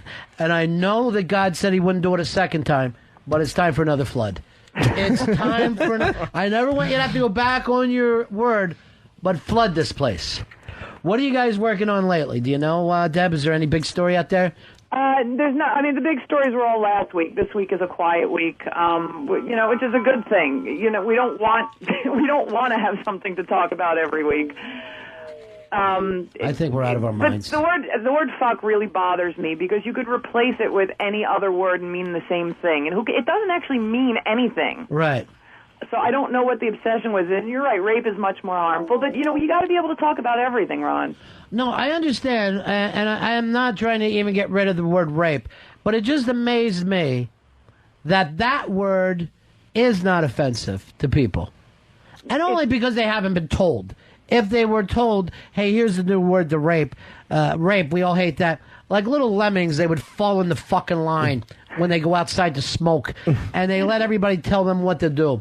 They give up every fucking personal freedom they were ever given. Well, yeah, you're absolutely right. People don't think for themselves, but that's why you got to have someone like the PAC to come out and put an idea out there, and then be glad at that point that the lemmings sometimes follow. If they're given two choices, sometimes they tend to choose the right one. But if you don't give them two choices, they'll just pick whatever's out there. I say flood the joint. Fucking flood the joint. And I don't know if that's the only answer. An abomination on the planet. Yeah. All right, honey. All right, Ron. Bye-bye. You spent the day with her drunk. Oh, I forgot to tell her, too. She recommended this Into the Wild movie that Sean Penn directed. It's like 3 hours, Fez. Really? Oh, man. And it's fucking fantastic. Blew me away. Earl, this is becoming the year we've always wanted films to be. It's 99 all over. And we're going to party like it's 1999. That's how good films have been so far. I can't wait to see Into the Wild. I finally saw the Wes Anderson movie. Did you like it? I did like it. Yes, I did. Did you like the little trick when I said the girl dies and she didn't? Yeah. Your wife was staring darts, and she goes, "Let's get out of here." She had such disgust that she was acting to me as mean to me as Fez's pretend stories about his mom. Real stories. Pretend stories. The thing with rape, though, is that... Are you back to this now? Now you're ready to answer me? Well, we seem to be this... We're still a puritanical society, whether we want to admit it or not. Absolutely. We think that we're so much more liberal than we are in this country, but we still are so afraid of sex, and so... Violence does nothing for us. I mean, in other words, we're fine with violence. That's who we are as Americans. Well, that's in my opinion. Thank you for repeating back to me what I already said. What I want to get more on the show, Robin, is everybody just telling me what I just said. Moments before. Well, I was going with a different thing. I thought it's the same thing. You literally told me the same thing. Earl, let's get back to this movie thing. Have you seen Into the Wild? I've not seen it yet. Did you see the Bob Dylan film? No, I have not yet. I have not had a chance to see that. All right, I want to see this. Hopefully, in this Bob Dylan film, they mention he also does a radio show on XM. I would like to get them to mention that. The Theme Time Radio Hour. What's the name of it? The Theme Time Radio Hour with Bob Dylan. To me, that sounds like Alfalfa should have put that together. It sounds like it's from the 1930s. The Theme Time Radio Hour. I'm telling you, I talked to a lot of people who live by that show, though. Live by it. Yeah. It's supposed to be a great show. I mean, you have Bob. is. I mean, you have Bob Dylan basically giving you a jukebox of what's in his collection. So how can you not want jukebox it? of what's in his collection? Yeah, like a Dylan jukebox. You're out of your mind. Here's Big Steve. You're on Ron and Fez. Hey, Ronnie B., you are a literary genius. I don't know what that means. I haven't written anything. Hey, buddy. I like. Oh, yeah, my one book. What can we do for you, Big Steve? Hey, I just like to agree with you. You know, you Good. said you can take words and turn them around and put them backwards, and all of a sudden they're horrible things. You can say slit a wrist, but you can't say wrist. Please stop it. Who do we got on the fucking phones today? Pitsy's on the phone. So he's still with us. He's constantly finding a new place to fucking torture me. I could literally say, Pitsy, your only job right now is to make sure nothing comes through the window. And I guarantee you a fucking plane will come through that window. There'll be a goddamn terrorist fucking pointing a plane right in the window. I don't know what's gotten into him, Dave. I don't know. He's lost. He was your guy that you brought in, right? Yeah, I'll take responsibility for that. I don't know. He's lost. I still care for him. I still think he's a good guy and a good worker. But now, Worker in an intern type way of, I've set up the thing? No, I mean, he does do that technical stuff. But yeah, we That's have technical to you. We have. I brought in the cowbell and the pens. This is where we are with the staff, Fezzy. That's now considered technical work. Every little thing feels like a victory to them. The pens had caps on them. Well, baby girl, I'm sorry that you're here today. You should be here to see everything. I wanted her to come in and go, oh my God, look how your team works. They're fabulous. This is going to make, you're going to push her back into Anthony's arms. Oh, come on. She's Now, going to run away from me. Come on. And dive back into Anthony's arms. No. No one gives you the attention that Mr. Bennington gives. That's true. Thank Well, Anthony does. I know he does. And you know what? Except for him. Here's my problem, baby girl. I can't do impressions. If I could, I would endlessly do impressions for you. I can't do any. All right, I can do one impression, Fez Watley. Hi, how are ya? Even that didn't sound good. That didn't sound like you. Oh. Yeah. All right, I can do one impression, Fez Watley. Hiya. Hiya, buddy. And that's it. That's all I can do. There is no Fez. I've made the whole thing up all these years. Robert Klein is going to be unmasked this coming Friday, October 12th at 2 p.m. That's going to be at Comics Comedy Club in New York. If you want to be part of the studio audience, email live@xmradio.com, live@xmradio.com. Put Robert Klein in the subject heading. That unmask is going to be this Friday. Klein was enthralled. I do that from the film Arthur. You ever see that film? Yeah, it's Klein was enthralled. not one of It's not one of the great. I have seen that film 20-some fucking times. I cannot turn it off. Well, it's on HBO a lot. All the time, isn't it? It's on a lot of HBO. I don't know. Living with you's like living with milk and cookies. I mean, what the fuck is that song? And like that, his fucking. I do have a problem with this though. This is another weird thing about. I love a movie about a writer. If a guy is a struggling writer, I will watch that film. Yeah, I mean, that's what I loved about adaptation so much. The writing process. I don't know if I've ever turned off a film about a writer. And I always think I would love to write for two reasons. Number one, I wouldn't have to come in here. And that would be great. And then number two, you get to sign books and you never get to sign radio fucking shows. Also, being a writer, it just seems like you're allowed to be more of a curmudgeon and more, You're allowed to attack other, you're drunk, you attack other writers and act like their stuff is shit. And I will, Tom Wolfe, who everything politically he says I disagree with, and any time he's speaking, I just go there and howl. Oh, Tom Wolfe, you and your effeminate white suits. Yeah. It's amazing. You can also be a hermit if you want to. Like, I have to go away to write and can't see anyone for the next 3 months. And then, of course, that's a write-off, the fact that you have a cabin. I think it probably is like the most mysterious of the art forms, because just for that reason alone. What about a mystery writer? That's penultimate of mystery writers. Penultimate, next to last? I meant ultimate. Super ultimate. That's what I meant to say. Just one ultimate. But what was like Pacino doing in the early '80s that he had to do author, and that fucking movie where he goes to man clubs? Then he took like cruising. Then he took like 5 years off, and everybody thought he went nuts or something. He was the biggest star, one of them at least, and just went away for 5 years. Yeah, I don't think he returned till Sea of Love. Sea of Love was his big comeback. Yeah. Yeah, and like Revolution was in the early '80s. Number 9. That was terrible. Yeah, I mean, he had a problem. Bobby Deerfield, he had like his first 4 films, I think, that he ever made, he got an Academy Award nomination for. Yeah, it was unbelievable. And then he went into the rough patch, then he went off, and then he came back screaming. Well, I mean, think of this. Yeah, that's what I'm doing. Of course I am. I've always wondered why his voice changed suddenly. Like the Pacino in Dog Day Afternoon. Why is then when Sea of Love? Sal will go to Algeria. Yeah, Sal and I go to Algeria. Wyoming's not a state, Sal. That's okay. I'll take care of it. But how do I you go loved from there? him more than any man has ever loved another man. And then my favorite line in that movie is when he answers the phone. WNEW, we play all the hits. It's so fucking disgusting. All right, everyone's going to go to the bathroom. Yeah, no more fun thing going. What the fuck? Yeah, he was amazing. So good. He was that whole amazing. thing. Yeah, I mean, everyone remembers the Attica stuff, but even when he was outside, the stuff leading up to the Attica. The way he would wipe the sweat out of his face was great. He was just so depressed and fucking destroyed in that film. Yeah, I mean, think of it. And then the junkie films, the Panic in Needle Park. Oh, Scarecrow. Jesus. I love these fucking movies. Serpico? Don't forget that. Serpico.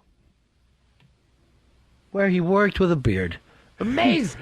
Worked with a beard. Looked great. Yeah. He had a nice beard. Yeah. You know, Jesus Christ, this thing, every time I fucking touch it, it comes apart. The thing about... Look at my staff running in to help. The thing about Pacino, too, in those days, is that he's at the top of his game.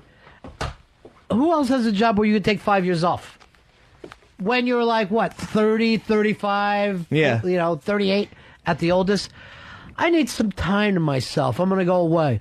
Well, the rest of us know you're going to work till you're 65, and then you're going to eat cat food until you're dead. You don't have 5 years to take off to try to get your head together.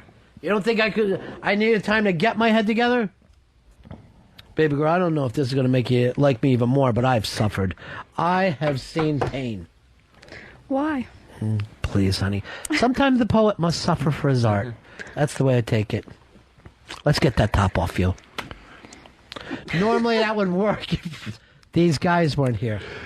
You know what? I probably should have even went a little further there before I just yell, let's get your top off. I'll explain it all as I undo that belt. Oh, and I look at him to see if you're serious. Yeah, right. To see if all of a sudden he's over. Well, look who's here. We were talking about kids earlier, and look who just walked in. It's little Lene. After all this time, Fuzzy, your nemesis, little Lene. It has been a while since little Lene's been here. It's been forever. Play her intro music from her radio show. Hello, Lene. Hi, Lene D. Hello. Wow. Oh, there she... Oh. She acted like she psyched me out. Boy, she looks more like Mikey every day, doesn't she? She really does. She's the spitting image of her dad. Spitting image of your dad. How old are you now, honey? 10. 10 years old. You're adorable. You look like your dad so much. Turn around. That's a decade. All right, you got your mom's ass, though. That's wonderful. Go sit down. You got your mom's butt. That's a good thing. She's 10 years old now. And what's your shirt say?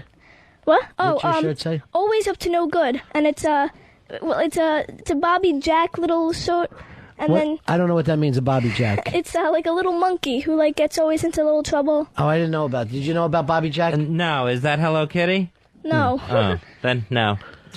So, what's been happening? I know you had a big anniversary for your radio show. Yes, my 100th show. 100 show, and you do this on the internet.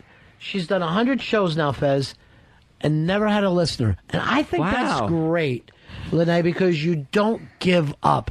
By the way, do you like our new studio? Oh, yeah. Yeah. Yeah. But, I just want to just tell you something.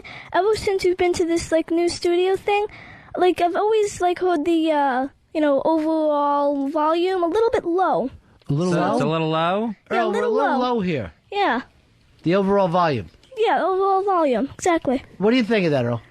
I would humbly disagree with her. How do you know? Humbly? Why would you humbly disagree? Well, because if I put up any higher, we'd be pinning to death and no one would hear us. Who's the engineer for your show, Lene? Well, it's my dad, and he's fabulous. He's great? He cranks He's the it. best. He's the best, and you really feel like maybe he should be looking at the audio problems that we have here. Yeah, he should, he should be, doing the volumes, because this is, whispering low. Mm-hmm. Now, Lene, this is our friend, Baby Girl. She's also 10. Hi. So later you two are going to be playing Dance Party with Uncle Ronnie. I'm only kidding. You're how old now? 10? Yeah, we're going to wait 2 years before we do this. At 10 years old, she has a radio show, Fez. Yeah, 100 shows now. That's 100 10 a year. show, and you're on thisisnotaRadio.com. No, there is no radio.com. Well, there is a radio. I'm on it right now. No, that's Although the website. the overall volume is very, very low. Now, what is your radio show about?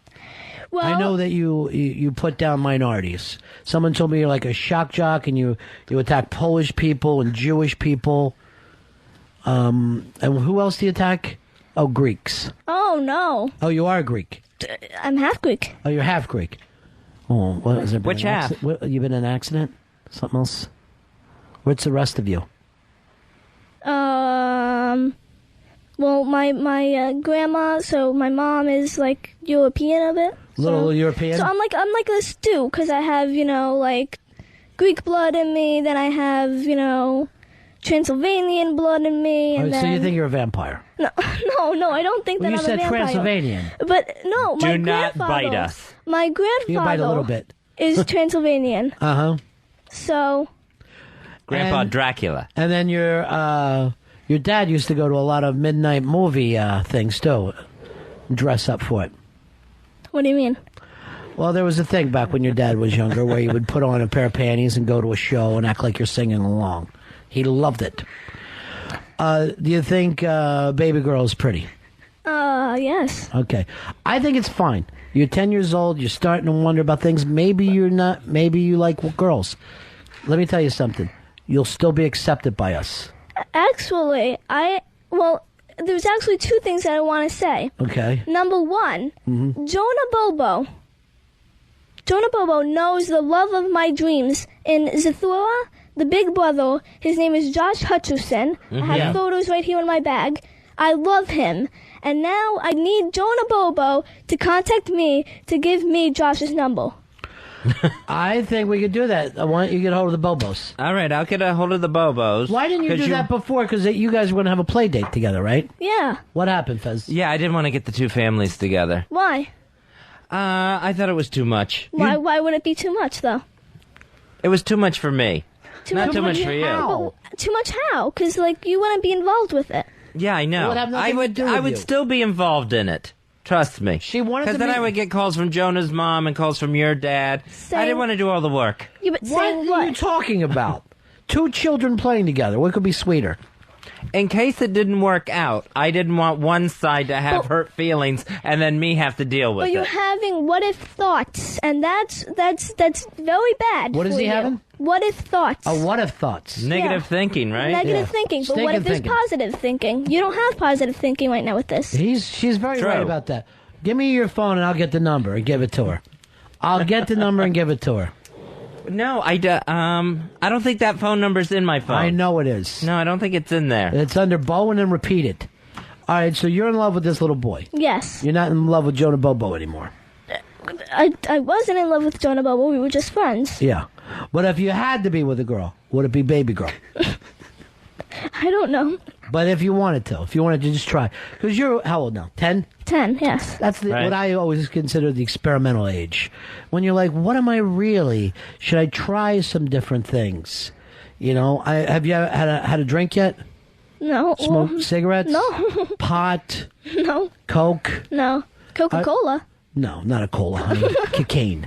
All right, so you're a little bit behind. You're sitting at the nerdy table at school, right? No, I'm not. Well, you're not where you would normally be at age 10.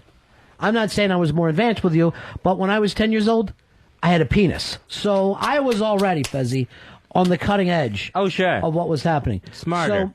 So now, what's this little boy that you like? Josh Hutcherson. I have photos right here for All right, let you. me see the photos. Okay, hold on. All right, what is this bag? Is it a homemade bag? No. What is that? Looks it.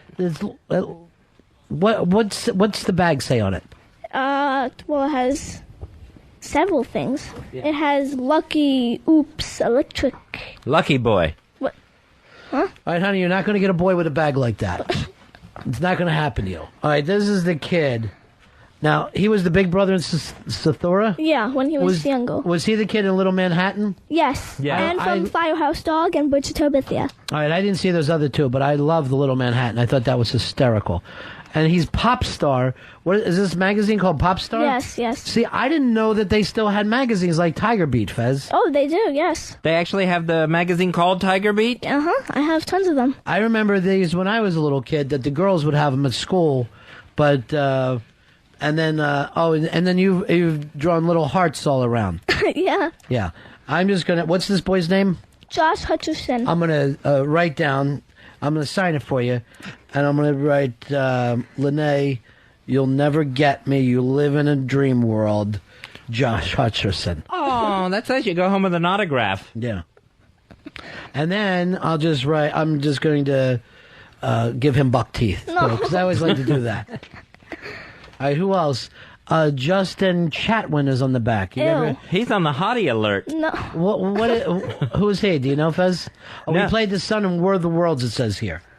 All right, these are all the kids that are popular. Well, I've only seen him do one thing then, for him to get a hottie alert. Disney mobile phone. I know, it's like so stupid. Well, Fezzy, first of all, how many things you got to do before you're hot? Yeah, I think you guess only so. got to do one thing before you're a hottie alert. Here's Allie and AJ, two girls. Yeah, they're like the new, bam! I don't even know what that means.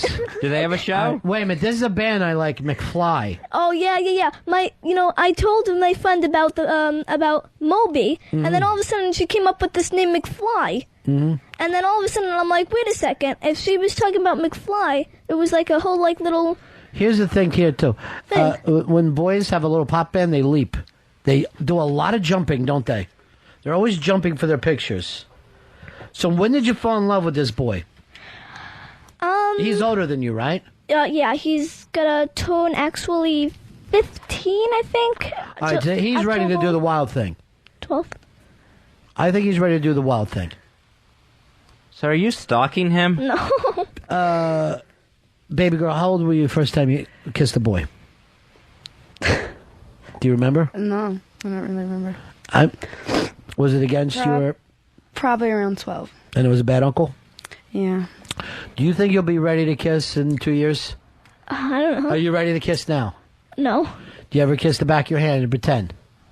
No. Why don't you do this? Write Josh and then put his face on the back of your hand and just make out with it at night. Woo! All right, here's a couple. Here's Mitchell and Josh. Who's Mitchell? Okay. Well, I used to like him, and I still like him a little bit. Mitchell. Yeah. He's from this show called Hannah Montana. It's Because it rhymes? Yeah, it's about this. It's Miley Cyrus doing this little thing where she's like a regular school. Is that Billy Cyrus's daughter? Billy. Yeah. Yes. Mm-hmm. Billy Ray Cyrus is on that show too, right? Yes, as the dad. All right, here's Fergie. That one I knew. All right, if you had to be with a girl, would it be Fergie? No. Who would you be with? If you had to be with a girl. I don't know. If Nazis had your parents. What? Let's say Nazis had your parents. We're going to kill them unless you were with a girl. Who would it be? Pick baby girl. She's here. And she'll do it. All right, this is good stuff. Is this the kind of stuff you talk about on Lene's musical Roller Coaster of Love? Lene D's musical Saturday mornings. Of love. No, not of love. No, well, sort of, kind of. I get, there's this, whole little segment called Did You Know? Yeah. Which is, all about, Did you? Did you know? Did you know? Did so you know? It's basically same people that are Jewish? No. Did you know? No. Did you know? No Jew. Gotcha. I had to listen to this show. No. It's just like Jews outing Jews. No, it's about like you know, the new like Shazam of like all those like people stars. So let's pretend you're on the air right now. Yes. Okay. You do this out of your bedroom, this radio show? It's out of my house. Right. With my computer. Well, we'll take a look at our studio. It's pretty nice, right? Is it nice? Is our studio nicer than your computer? Yeah, my studio was. Yeah, it's good. It's nice. Who's got the better studio, us or you? Mine. Really? Do you honestly think that? You can't give us the compliment. You honestly want to say that? No, yours is better. All right, good. I'm sorry, how many plasma screen monitors does your computer have?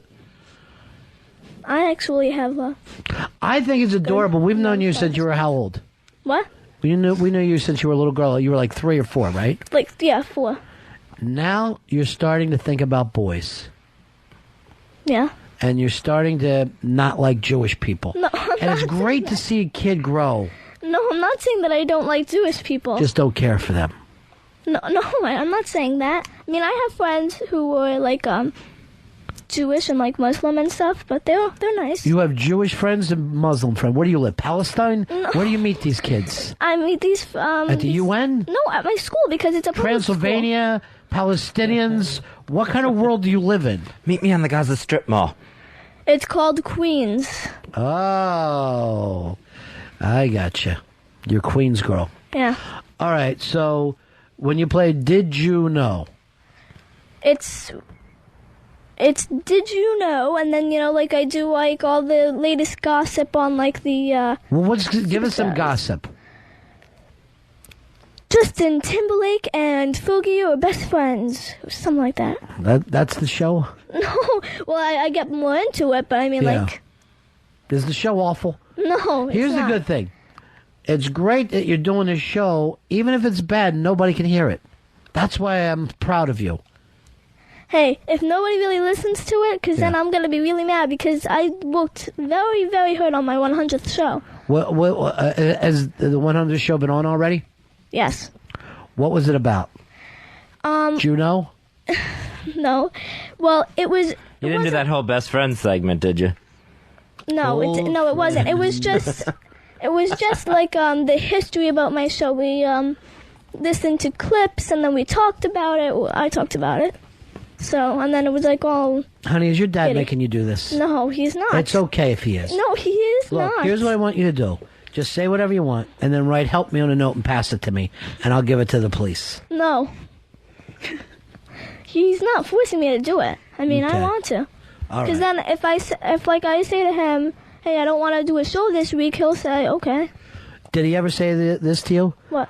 I love you more than Mommy, and you're the only one that can make me feel like a man? No. Because that'll be bad. If that's... Don't let him say that to you. Okay. Right. Or save it for the 200th. Yeah. And never have a secret with him. Okay. That's the most important thing. Earl, that was the giveaways for you when you were a kid, right? The secrets that you were forced to keep? Yes. Some. Baby girl, did you ever have a secret with an older man? No. All right, this will be your first. After the show today, you and I are building a fort behind, right over there behind that couch. Cool. Yeah. And even though I trust you, I'm still putting masking tape on you. And I'm going to hold on to your cat. What do you got, cough medicine with you there today? What's sticking out of your bag? Okay, on the other side. Smokes? Ah, this would be great for you. Yeah. You've never smoked before, right? No. Why don't you take a smoke and be a cool kid? No. You never smoked before? No.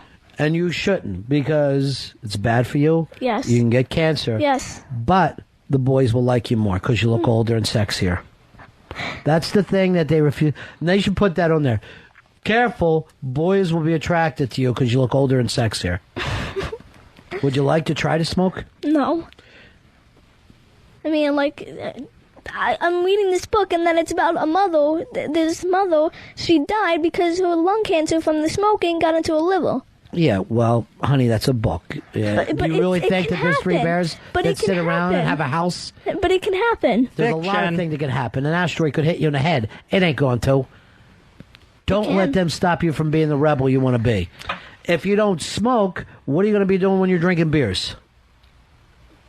Drink beers and that's it? Okay.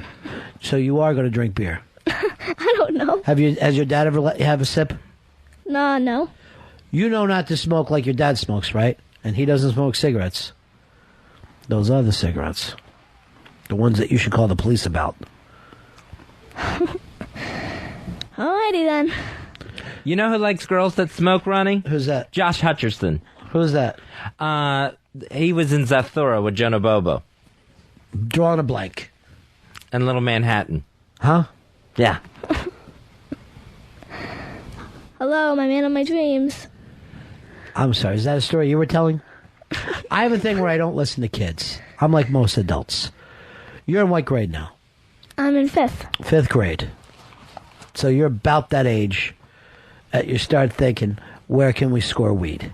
It finally get around 5th grade, you're like, am I ever going to smoke weed? No. Well, How many kids in your class? Oh boy, like 18. And you're the only white girl. No. How many? Don't know exactly, because... You don't count them off? No. Not allowed. Well, how will you know who's going to win the race riot? What do you mean, like, with, like, a race riot? When the races start fighting each other, when everything breaks down, helter-skelter, as Charlie Manson put it. No, I don't know exactly what you're saying. What kind of music you play on Lene D's musical tribute to the 50s? You play a lot of 50s stuff, doo-wop? No, but I do play, like, rock and roll and... You play both rock and roll? Both rock and roll, yes. Mm-hmm. Pop, sometimes. Yeah. And if you don't do this show, your dad will hit you? No, I'm so wait, no, it's... You know what? If I don't want to do my show, then, like... You're safe here.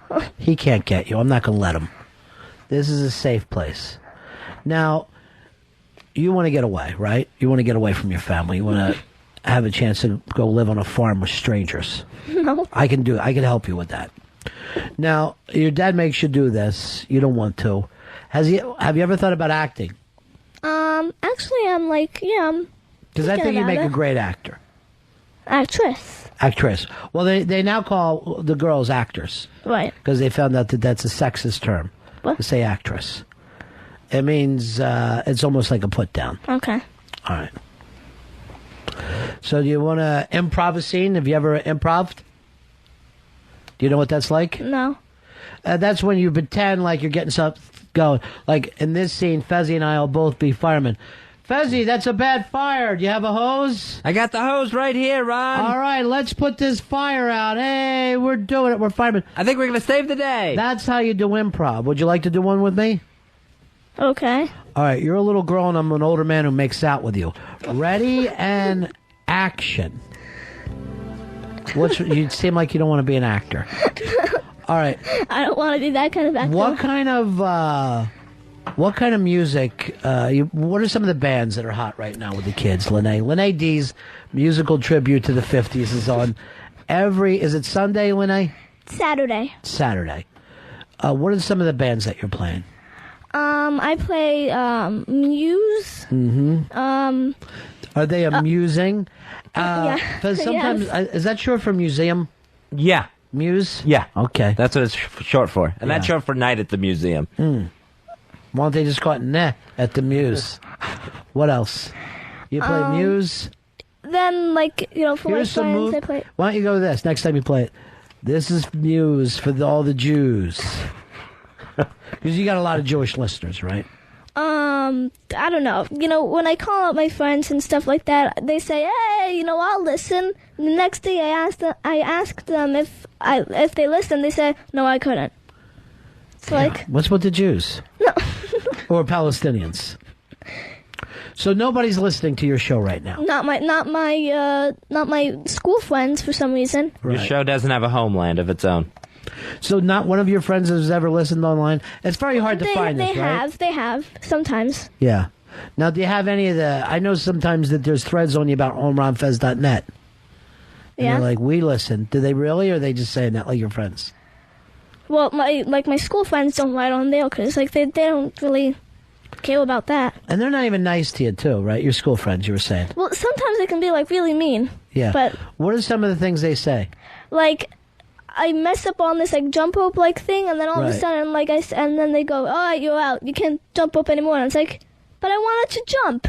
And it's like, well, you didn't even jump for 1 second. Yeah, they don't let the Oh, clumsy thanks. kids play anymore. You know who you would be good playing with? The kids with autism. Just that way it doesn't matter how you do. Everybody's a winner with autism. Do we have a snow globe she could play with? Did you see Larry King last night, Fez? No. The girl that Jim Carrey is dating? Jenny McCarthy. Cured autism. She did? Her son had autism. She cured it through vegetables and Jim Carrey whispering. She calls him the autism whisperer. He whispered to the kid over and over, kid doesn't have autism anymore. That's weird. Yeah. And here's the weird thing. She's on there. I cured my son of autism. This is what Larry King says. That's weird. You plan on getting married to Jim Carrey? It's like he could not care. We now have a cure for autism. Who's the baby's father? Is it a good father? He was not even listening. I'm freaking out at home going, because, you know, the autism thing is frightening. I know you haven't had kids. Right. But you're nervous about that kind of stuff. Yeah, and they say those odds are ridiculous now. Oh, it's like 1 in 3 kids are autistic.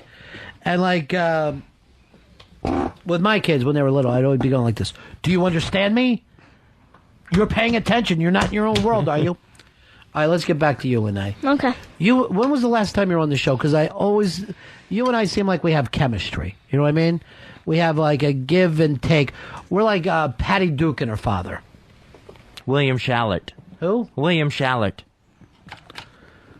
So you and I always seem like there's a good repartee. It's the give and take. It's a generation gap between us. You know? Oh, okay. It's kind of fun when it goes back and forth. You don't think? You don't enjoy it so much? Your dad got you on a promotional tour here you don't even want to do? But you haven't done the show in a while because you and Fez had a falling out, right? Well, yeah, I haven't called in the show for a while. I haven't seen you guys for a while because, Fezzy, I mean, like, you just, like, made me cry 2 times. Now, and your dad was our best friend. Yes. He was our best pal. Best friend? Yes. Yeah, best. And we haven't seen him in a long time. Right. And mainly it's because I guess he got mad at Fez for making you cry? Yes. Yes. That's nice to have a dad who sticks up for you. Yeah. It's nice. And, but I actually cried because he was, like, making fun of me with the Apollo intro going Right. from the legendary Ron and Fez studios. Right. Like That's you're good. No, but, like, she's stupid. That's the part. What I picked up from you acted like she was stupid and shouldn't even be. And you get treated like that at school by some of the mean kids, right? Yeah, like my friend Sabrina, she's... Black kid? No, actually, she's a Muslim. She hates Perfect. me. Why? They hate all of us. Well- You know why? Because of our freedoms. I learned that from the president. Yeah, but she wants to have her own web show because she wants to steal my thunder because of my show. But she's always loyal. Go do your musical Muslim hour and let's see how many people are listening. You ever listen to Muslim music? No one wants to hear that. And it's going to be called Next. And I was like, what kind of stupid name is that? Yeah, I know. The dumb right? J-Dub's name. All right, so the Muslims are stealing your heat. And then Fezzy and you and your dad all had a fight. Yes. Now, the reason why you were mad is because Fez do the embarrassing impression. Play that, Earl. This was Fez tried to hurt a little girl's feelings. Go ahead. From the legendary Ron and Fez studios in a predominantly white neighborhood, Ron and Fez presents Showtime with the Polo. The only reason that I really... That's what he's doing. My name is I forgot that part. My name's Lene, and I like to smell my own gas. The only reason why... the only reason why... You started crying? No, the only reason why I really sounded weird, like when with my Apollo impression. What? No, with my polo thing was because my polo little Thing. intro thingy. Go ahead. It was because I was really young. Right. And I wasn't speaking like this. I was speaking like this or whatever. Right. You know what I mean? But you know what? You should cut us a new one now. Really? Yeah. So why don't you just do it now from the legendary Ron and Fez studios from a predominantly white neighborhood at Showtime with DePaulo. All right, ready? Go ahead. From the legendary Ron and Fez studios in a predominantly white neighborhood, Ron and Fez presents Showtime with DePaulo. Oh, I think that's fabulous. That's one take. I'm going to call you one take from now on. Okay. All right? All right, thanks. All right, so, yeah, she was little then. She was only about 5. Do you think that one sounded a lot different? Amazingly different. Yeah. To me now, it sounds like Queen Elizabeth is saying stuff. Hello, everyone. It's Queen Elizabeth. All right. Well, now, what else? He made you cry by that. Well, My name's Lene D. Well, he made me cry of that, and also because he was just going off with my dad because he thought that he was ruining the Gap. Oh, yeah. And it's like, what kind of thing is that? And then we never even did Gap again. Yeah, Gap was over. We never got to do Gap after that. My dad didn't say, hey, Lene, you should be in Gap, and, I have to go contact Paulo so you can be in Gap. Right. It wasn't like that. Paulo actually went to us and stuff, and went and Paulo wasn't even there that day. Yeah, but I mean, he said to us and all those other peoples and peeps that were working on the movie. Cool. That my dad, do you want to... He actually... Would this be okay if Fez apologized to you and say he wants to get started fresh? Yes. You want me to apologize? Oh, okay. No, it's That's between you... Great apology. Oh, that's true. You could do better, Fezzy. What if he apologized on his knees? Yes, do that, please. Yeah, that won't be happening. Oh, that will be happening. It's point counterpoint. Yeah. The more we demand an apology, the less likely we are that we're going to get one. Can you please give me an apology on your knees? If you apologize for asking me for an apology. I apologize for giving you an apology. Now you know what? Here's what we're going to do. On your knees. We're going to take a break. And when we come back, I want you two guys to work this out. Because really, you two are best friends. You guys were the captain of Tennille of the radio. Yes. I call Tennille. Isn't that Jonah's mom's name? Oh, yeah. Would you give her Jonah's number? No. So that he can be told that she wants to meet a friend of his. And also because I like Jonah Bobo. I mean, Like him or like him? No, just like him as a friend because... Like him? Just like him. Because we're so we're so similar that we can actually... You are? Yeah, because we are. Because he's Jewish. Why bring what does that have to do with anything? Children? What does that got to do with children, Yeah. Fez? Why can't we be friends? Why can't we be friends? Why can't we be friends? How do you know old war songs from the 70s? Here's Heather. Heather, you're on Ron and Fez. Hey, Ron, love your show. Yes, it's great. I just thought, I think Fez should really be careful because I think that this kid sounds a lot like Eastside Dave. Hey. So he probably needs to do the right thing. What kind of comment was that? It really was. Did that hurt your feelings? Do you take callers on your show? No, I do not. Lucky. Let me just say that. Lucky to keep the seeds away. Okay. All right. 100 shows, and when's the next one will be 101? Yeah. Oh, you're going to keep doing it? Yeah. Why not this? Next show, with this...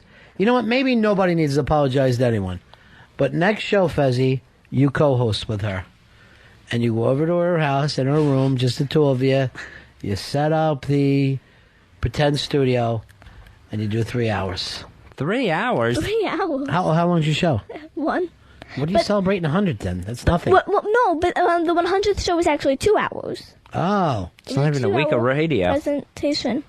It was a 2-hour presentation, so it was Any big stars come in? No. No, but actually, you two made an appearance with your little with you mentioning my 100th show on your on the show, that's and great. also the congrats of my 50th show, and also Eastside Dave with Roberto and Billy Staples too. Wow, you go back a ways with us. Lene D, 100 shows on a pretend radio station, Fez. That's fantastic. Thereisnoradio.com. Oh, yes, there is. She's on it. She's on radio. That's the name of the website. There is no radio. There is. There She's is. done 100 shows, right? .com. Net. All right, let's take a break. We'll come back and work this out between you two. Okay. All right? All right. And in the meantime, I'm going to play, Hey, Babysitter, what are you doing in here with Baby Girl? Would you like her to be your babysitter? I don't have a babysitter. Yeah, but would you like to if you needed one? No. Just say yes. And then when she shows up, you won't be there, and I will be. Just be sitting there with an ether rag waiting for her. All right. Baby Girl, have you ever done it on ether? It's amazing, from what I understand. Right back, Ron and Fez. It's the Ron and Fez Show on XM 202. I'm 7'4", 560 pounds, from Grenoble, France. There is a posse dedicated to Fez. If you want to be a member, all you have to do is what he says. Photoshop Mike has a MySpace page, and that's where the Watley posse hangs. Come on, everybody, yeah, I'm talking to you. Grab a sticker and a t-shirt so you can be cool. I'm 7'4", I'm 7'4", I'm 7'4", 560 pounds.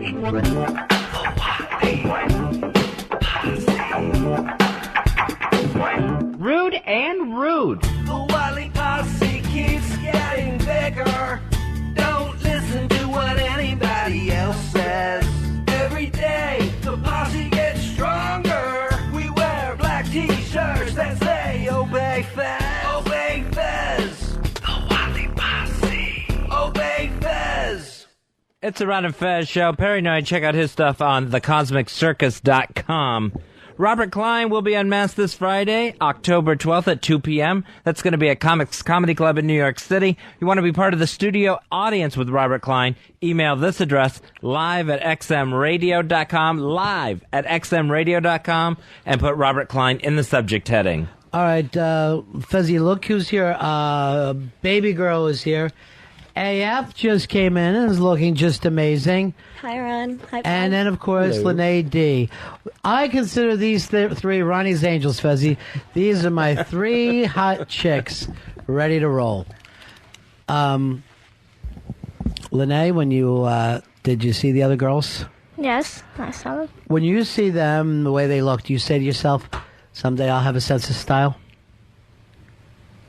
Lene D is here, Fezzy. 10 years old. What's the name of your show? Lene D's Musical Saturday Mornings. Okay, now there's the shoes that you got on. You're wearing red cons? Yeah. All right. High heels. High tops. High tops. We used to call them dyke shoes where I was growing up at. So, do you think to yourself, I want to get I want to upgrade my look a little bit? No. Okay. I think that I'm okay. Maybe just quit pasting glitter on everything. Now, Angel and Baby, I want to ask you about your card, but there's a little girl here right now. Now, you guys have a card that you can't even say in front of children. The Baby F card. All right, see, Fez? Oh. That doesn't help to do that. By the way, now that we have the two of you here, we need you to give us a new sounder. Because we can't use that one. It's hideous. It sounds like someone's dropping a log, and it's terrible. Lene has her own show. Would you girls like to go on it one day? Sure. Yeah. What kind of music do you play, Lene? Rock and roll. Rock and roll, both. Both of them, yes. Yeah. Now, if you had to be with a girl, Would you pick baby girl or angel? Which one, if you had to be with? I don't know. I can't. Yeah, you can't say. They're both so wonderful. Yeah. It's hard to choose. You think what I'm thinking, girl Minaj? Now, if I had to pick a girl here, it would be you, Lene. And that's only to make your dad cry. That's the only reason I would do it. Now, your dad was best friends with Fezzy, right? Yes. There was a I don't know if it's best. Well, not Good friends. Good friends, yes. Really best friends. All right. And there was a falling out because Fez made fun of you when you were little? Yes. Yeah. By the way, I just saw your mom outside. Looks fantastic. Oh, thank you. Incredibly hot. Seriously doable. I mean, that's got to be, out of all the moms, do you think that you've got the milfiest at school? Uh-huh. The hottest mom? Oh, yeah. You think you got the mom that the other boys in your class would like to be with? I don't know about that one, but... Yeah. Did she ever come and be like, what is it that used to be called, like homeroom mom or something? Oh, yeah. Did your mom ever have to do that before? Yeah, she did it one time, I remember. And you went crazy on her? Yeah, I didn't want to do it. I don't want anyone to know I have a mother. I do not want you there. Fez makes up a lot of bad stories about his mom. Okay. They're all true. All right. I want to talk to the other girls, but I might have to put you underwater when I ask them some of the questions I want to ask them, okay? Okay. Because they're old. They're what I call bad girls. Yeah. When you grow up, do you want to be a good girl or a bad girl? Good girl. Bad girls have more fun. And they go to more concerts, and they go away to Vegas, and they have great, they go to Jamaica. They just have great getaway weekends. But good girls, well, they take care of their fathers when their fathers get older and stop knowing who they but are. I'm going to be one of them, but I'm going to be like a little, like, I'm going to go to concerts and places, other places. You're going to have to pay. Yeah. Well, no boys Oh, want to. not Out of pocket. Not when they see me, Lene D. You feel like you're the hot chick in school? Yeah. Yeah. Any of the boys try to get with you yet? Actually, there's this fifth grade prom because like fifth grade prom. Yes, because it's the elementary school, and so it's the graduating little thing, and so like I didn't know that. everybody's So this is going your nuts. last year now. Well, yes. See, when I went to school, sixth grade was the end of elementary school. Oh, yeah, then junior high started after that. They get rid of that, though, right? That whole concept's gone? Right, because then ninth grade moved up to high school. Yeah, I don't like that. So, all right, so fifth grade prom. Yeah, and so Dad like taking you? everybody's going. No. Cousin? No. Why don't you get a cousin from out of town and act like, what, are you saying you're getting a date? Well, okay, hold on, wait. Everybody's going crazy because of this prom, and That's great to there's put pressure on fifth graders. yeah, and there was this boy called his name is Dylan, and he is in love with me, and like he's like Black kid? no. Because those black kids, they seem like they'll like any white girl. Oh, yeah. That's the It great doesn't thing matter. about them. Like if Actually, I had, if my daughter was like really, really heavy set, I'd be like, date a black kid. They don't care. Line up. So go ahead, Lene. You're not heavy set. I'm not white either. I'm fair skin. I know, you're fair skinned. Clear. Okay. Okay. So what were you saying? So this kid at school that likes you, what's his name? Dylan. Autistic kid? No. Okay. But he's so he's so weird because he likes aliens. So like, if you like mention the word aliens and that they're not fake, he goes, "How do you know that they're not fake?" And it's like, right. Don't be so defensive at me. And also, he loves cats. So if I say one little thing about a dog being better than a cat, Right. he's gonna say cats So, are better than here's that. the thing. Are you, all right, so the class nerd likes you, Yeah. and nobody else likes him. He's one of those kids that eats his own boogers. Is he going to take you to fifth grade prom? I don't know yet. He didn't ask me yet, Yeah. but this Would you like him kid- to? No, well, I don't know yet, but this kid Miguel, he Oh, told geez. my friend. Hola. No, my friend. Hola, trouble. No, my friend Hey, Miguel. you want to go to prom with me? It's Bronx Johnny's little brother. Actually, he sounds like that. No, I'm sure he does. You can do better. Okay. I don't want you going to gangbanger prom. What? Kid comes in with a zip gun. Oh, you know what happened? This is the player's ball. All right, let's get back to the prom. Okay, So you okay. might go with the booger eater. Yeah, but Miguel, why don't you do this? Miguel. Okay. Yeah, I don't want you to go with the Spanish No, kid. no, I'm not saying that. Miguel said to my friend Faheen. Oh, that- Jesus. Oh, by the way, there's this kid named Gagan Deep, too. I'm sure there is. You know what my dream for you is? Private school. Nice white private school. Anyway. What base would the kid get to go to with you? Do you do bases still? Well, yeah, my mom actually made up the... She explained the first bases? base, yeah. What First base is like a kiss on the cheek. First base is a kiss on the cheek. Your mom's being nice. What's second base? A kiss on the lips, I think. Okay, third base? I don't know. I forgot. All right. I can show you third base. But that'll be our secret. No one else can know. Okay. All right. So you might go with him or the Spanish kid or the Muslim kid. No. Okay, all right. I don't know about Dylan yet. I'm not too sure because I don't know. But I think Miguel, I think he would be like good with the do you know if he's Puerto Rican? No, I don't. If he's Puerto Rican, I say go. He's But if not he's Puerto Mexican, Rican. why bother? I think he is a Mexican. All right. Where do you go to school? El Paso? All right, so you're going between a class nerd or a Mexican kid? No, I think he's I don't know. Are you going to feel bad if Dylan decides to take his cat instead? His alien cat? His alien cat, yeah. You don't want to... How do you know they're not fake? You don't want to go to the prom that the other kids are punching in the back. Earl, did you go to your prom? No, I did not. Even back then, you weren't getting chicks. What did you do prom night? Well, cried. Well, a little bit. Playing Stratego with your dad?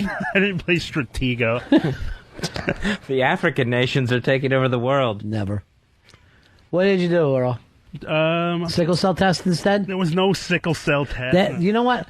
Oddly enough, sickle cell test was the only test Earl passed his senior year. And that, to me, was the most important, Earl. So congratulations. Your cell's well-rounded, like a Frisbee. All right, so I would think 5th grade prom puts on a lot of pressure. Yeah, it is. Angel, what age was the first time you kissed a boy? 5. 5 years old? Oh, my God. Yeah. Just a kiss. Just a kiss? And he was 30. Woo, second base. Actually, it was kindergarten prom. Kindergarten You had a prom then? What? Yes. They figured that was the best you were going to do, huh? I can't believe that they put these extra pressures on children. That's too much, Lynn. I want you to tell them, this is too much. The social implications, we can't handle them. Yeah, and then, like, we have to go and, this is my school. For some reason, they're, really, crazy because we have to do, the graduation at Bryant High School for some reason. Oh, God. So we're not going to even go to Bryant High School yet. We're going to go to junior high school. You know, when's the prom? It is, I don't know. It's the graduation day. Okay. You know the thing that made my prom so special? What? Tie stick. So you got to talk to Dylan and say, Dylan, I'm going to go to prom with you. And yes, you'll be somewhat lucky, but I got to have a little something for the head. All right. You got to have a little something to get, you know what I mean, to make it through.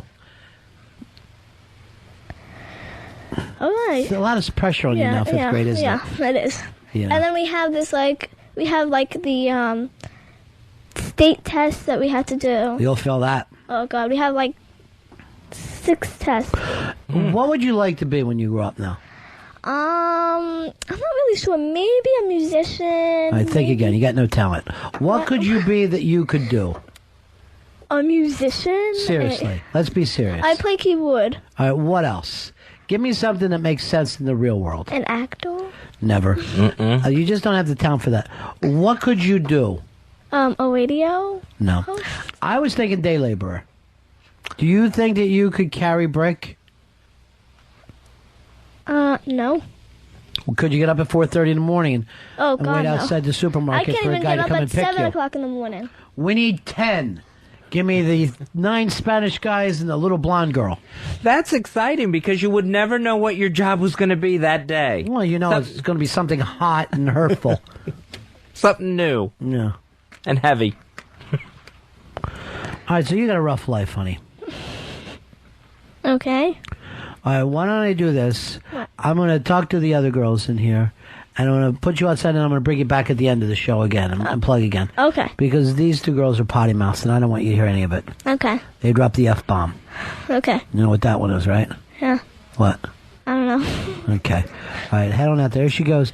She's got... Oh, here, take all your pictures back. Okay. What's this boy's name you're in love with? Josh Hutcherson. Okay. I gave your pictures to Fez, so they might be sticky. So be careful. Josh Hutcherson is who she likes. Now, did you girls go through the... well, I can't say their names yet. And make sure it's turned off out there so she can't hear everything. What's that, your little earring? Yeah. Today, Lene. She loves the pain. I guarantee you she's going to be a cutter. I guarantee I can just see it coming. Mm-hmm. All right, Angel Fuck's in here, of course, with Baby Girl. They have put together, which is the worst day ever to say, because little Lene was in here, the Baby Fuck cards. And you see now why it's awkward name? I like it. Yeah. Hey, did you get the emails that I forwarded you today from the Lil thing? No. Yeah. Someone says that Lil is trying to get part of this and call him Lil Baby Fucks. And I wrote back to him, and I said that Lily is a knuckle-dragging oaf. And that I see her again, I'm going to shoot her in the neck with a tranquilizer dart. And I got news for you. I don't even think that would take her down. Oh, is oaf not the right word?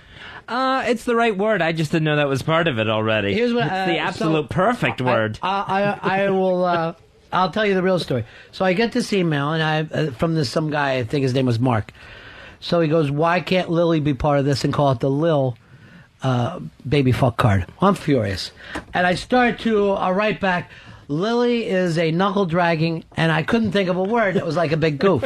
And I go to my chick, I go, honey, what's another word for like a knuckle-dragging oaf, a moron or whatever? And she goes like this. Adrian Brody? And I go, no, not a specific person. And I go, why hurt him? Dave, did you hate him in the film? No, I kind of liked Adrian Brody, but Owen Wilson was definitely my favorite. Okay. He likes to pick his favorite Wilson brothers. Now, she was in with her Tiger Beat things. Did you guys used to have crushes like that when you were little? I'm sure I did. I don't remember. You don't remember any like movie stars or rock stars that you had a crush on? Put their pictures up? I can't think. Yeah. Oh, Jonathan Taylor Thomas. JTT. Yeah. Nice. Home Improvement. Yeah. No, he was the cute boy that never grew up. Remember that? Yeah. They actually had to take him off the show because he never got any taller. He turned into a midget. And then I think he ended up hating his life, right? He was one of the kids that, like, why did I throw away my childhood? Right, and didn't come back for the series finale. Oh, he didn't? No, didn't show up for it. He's in college now. Even though it was... Coggage, they called it on that show. They even had to do an episode what about him being shorter than his little brother. Really? Yeah. Why would you know these things? Well, I watched. That you're an adult. Angel Fuck, same for you? Anybody that you had, like... Who was the first pop star or rock star you had a crush on? I was like 11. I can't really remember. Yeah. Neither one of you can? All right. What I love about the Baby Fuck cards, not based on IQ. That's the beauty of this. Just based on hotness. Now, these cards have taken off. When are we going to see the physical cards? I know Balzac tried to take a picture. He was just a stumbling, bumbling mess. Is that right? Just don't blame him. Danny was too. Danny was also a stumbling, bumbling mess? Yeah. Just hideous? All right. So, we don't know when the cards are going to be done. No. No, did Mike Kaka try to help out at all? I told him about it. Yeah. Yeah. What did he say? I think he'll do it. My name's Mike Kaka. Here's some Greek music. David, why was he blasting Greek music the other day? That sounds like a hell of a party. Yeah. Once again, every time Mary Richards throws a party, Fuzzy, it's hideous. Oh, Mr. Grant. I meant HTG. I get those two so confused. Were you girls invited to the party? No. Neither was I. Were you guys invited to Lily's birthday party? No. No. I was. This thing is dying. She wrote back I don't know. She emails everybody, and it's an Evite. Have you ever got one of those? Yeah, that's what it's called, an Evite. So I write back, is there an open bar? And will you finally get a fire exit to Igby's? Because that place, if a fire goes up, everyone in there is going to die. Everyone's going to die. All right, why weren't they invited to the big party nor me yesterday? I don't know. That's confusing, and I'll confer with Debbie about that because you guys, Mr. Bennington, I also call Mr. Funnington because that's how. Don't. Well, that I don't want any nicknames. But that's what I like to tell people at Yar. Seriously, this is how you end up in the fucking doghouse. Yeah, I know. This could be why you're not getting invitations. Is the Funnington thing? What? It sounds great. Yeah. And I don't know. She said, I did ask her. I said, how come Mr. B isn't here? Or Mr. F, Funnington.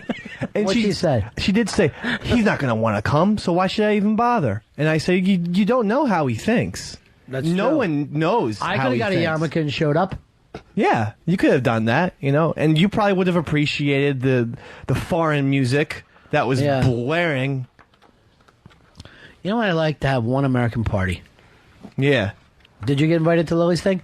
I did, but I find Evites very impersonal. I do too. First of all, she works with us. Why Evite us? That's exactly it. I couldn't hit delete fast enough. It's always funny to me to see the people who quickly, because I wrote back in to, act like, but there's going to be free food in an open bar. Why? Oh, you're invited to a bar where you get to buy things. You're out of your mind. A party is you throwing a party and there's free stuff. You don't invite me to a bar and then treat me like I could wander into that bar anytime I want it? Yeah. That's bullshit. And we see her... You knuckle-dragging oaf. Right. We see her 3 to 5 times a week. So, to put us in with those other average Joes and meatballs who she never sees, to me, is disrespectful. But I looked at the people who did. E-Rock +1. There's only like 5 people. E-Rock, Patrick, of course. Dawn and I will be there, and we hope there's karaoke by The Who. Stop it. Stop constantly. Those two are lined up on any karaoke night. They are standing there in a line as you get there at 7 o'clock. I know. As soon as I saw the location for Lily's birthday party, I thought, original thought. Yeah, I know. Thanks. Waiting just to get it from Dawn. Yeah, do we not know one other place on the Isle of Manhattan? Bar 9. Would you rather go to Bar 9? Which, by the way, I'm going with Dr. Steve, and so are you, Fez. I think Saturday night. No, Friday night. The 12th, yeah. Yeah, we're going to party with him.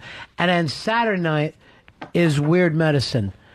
And I don't normally say anything about anybody doing their first show. Better let them try to ease into it. I heard stuff by the Weird Medicine boys. Dr. Steve and his partner, here's my prediction, are going to blow O&A out of the water. Whoa. You will never, you'll be like, O&A? What? Weird Medicine. That's it. And I think they're giving out the Vicodin to the 9th callers. Nice. Yeah. Nice promotional tool. Yeah. What time is Weird Medicine on Saturday, Earl? On 202? 10:30 p.m. on the East Coast. 10:30 start. What is it, a sitcom? Sitcoms don't even go that late. Why isn't it at 10 o'clock? Or when did we ever have 30s on this? It's going to be a split shift between Dr. Steve and Big Kev with Big Kev's Geek Stuff. Big Kev is first? Big Kev at 9 o'clock. There will not be a single listener left for Weird Medicine. Well, I offered Steve the starting slot. Yeah. He said it was his first show. He was nervous, and he'd feel more comfortable to go second. Here's my impression of Big Kev's show. I really like Star Wars toys and a Batman mask and Yoda. Well, now that Transformers has come out, that's like 50% of their show that they have to come up with now. You know what, Big Kev? You're an adult. Stop with the fucking toys and comic books. How about this? You buy yourself a car and you date women. How about that? It's not going to happen. What is everybody's thing with being 11 years old? You saw Lene. She comes in here. She's 10. It's awkward. She's confused. She doesn't know if she's going to the 5th grade prom with the booger eater or the Mexican kid. Her life's a nightmare. Why wouldn't you want to be an adult? I just know that they have so much better toys out now. When I was her age, I was drinking Jimson weed tea because we could not afford pot. We're pulling up weeds and trying to make a tea out of it to trip. And I don't think the quality of the toys matters, you know. You give a kid a box, he's happy with it. He doesn't know there's something better. I don't know. John Waters started all this, collecting toyish things and everything to make your apartment. He was the first? Yeah, to make your apartment look hip and cool. And That's now, not hip and cool. No one ever said John Waters was hip and cool. He's an elderly gay man. Well, and now you're saying that every 30-year-old guy wants to be elderly gay. Well, I mean, they want that hip factor. Yeah. I think that's certainly a part of it. Yeah. You know, and so if you have throwback it's not toys, hip. Trust me. A man with toys is never considered hip.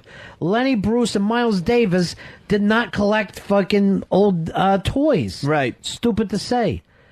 Angel, fuck you said you live in a world of boys. You said this boyfriend of yours is he's like an 8th grader with a driver's license, right? He just recently stopped collecting toys. Oh, God. Adult toys, I hope? Yes, collectibles. Oh. Double-headed dildos, yes. That's something to hold on to.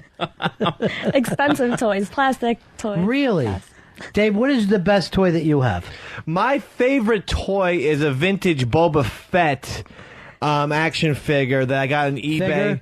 Figure that I got on eBay. It's 1980. It's Empire Strikes Back, and it's definitely my favorite. You can even, you can put different things on his jetpack. You can put different. You see how he sounds 8 when he starts to say this, Fez? Sure. What is your favorite collectible toy?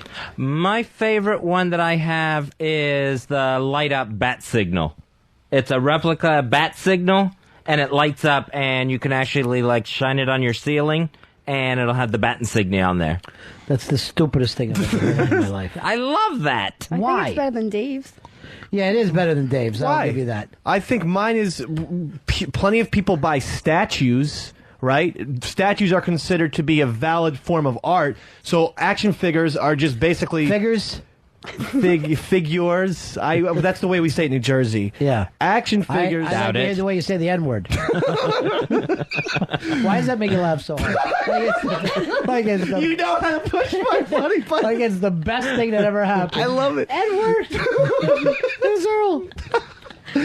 But seriously. Earl, are you having a big party for us today, too, after the show? Yes. We getting food today? Yeah, I was gonna ask you after. He's such a liar. Wow. We do this on Fridays. Why would you act like yes, you wanted it today? Well, I owe you two. Have you ever said no to me for anything? I've said no to a couple of things. I bet I could butt fuck him in 15 minutes. I bet it would take that long. No. Yes, I absolutely want you to take me dry. You're filthy. No, but I wanted to, since I owe you two this week, I wanted to do one at the beginning of the week and one at the end. And You're such a liar. No. I swear to God, swear to Christ, I was going to suggest it after God, the show. to the Lord he lies, Fez. It's wrong. Yeah. I'm swear to you, I was going to suggest Earl, it. do you collect anything, any toys? No, I got an old Game Boy from 10 years ago, but that's about That's it. because it was left in your closet. He got it last Christmas. Yeah. That's something the government gives them. It's not a collection. But I haven't done that in years.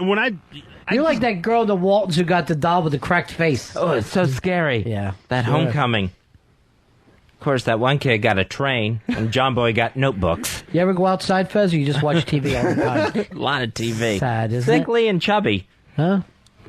That's your law firm.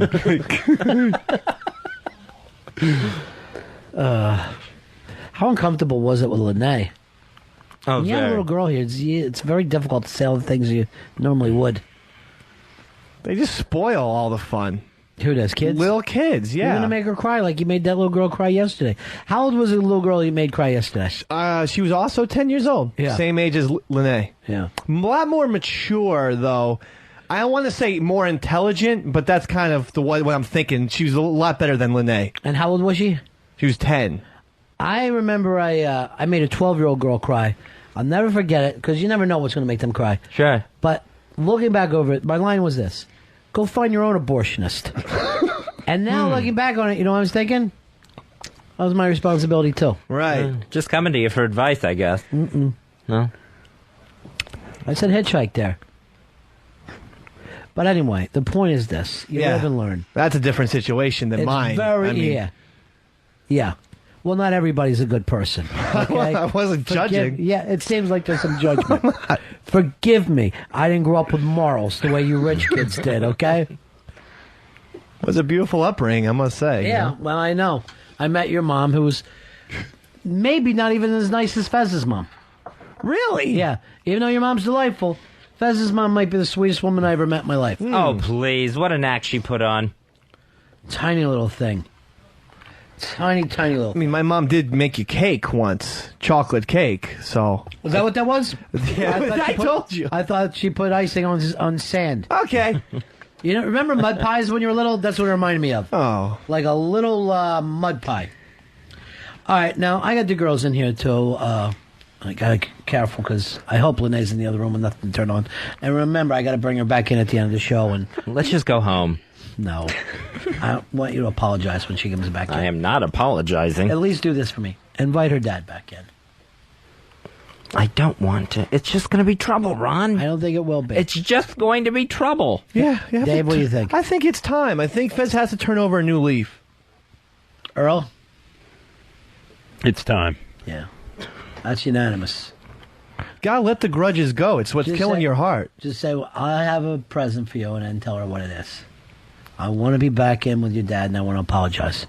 I am not apologizing. I'm going to ask the girls this, too, and everybody can be up for this. I had this discussion with a girl over the weekend.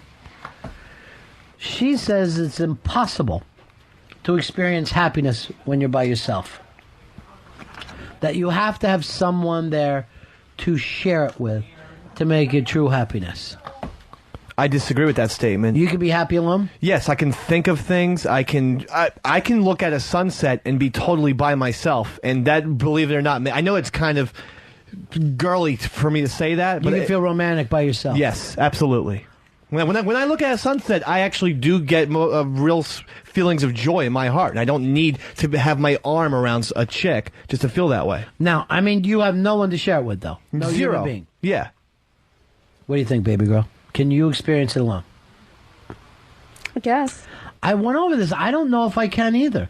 I mean, the only happiness that I experience alone is masturbation.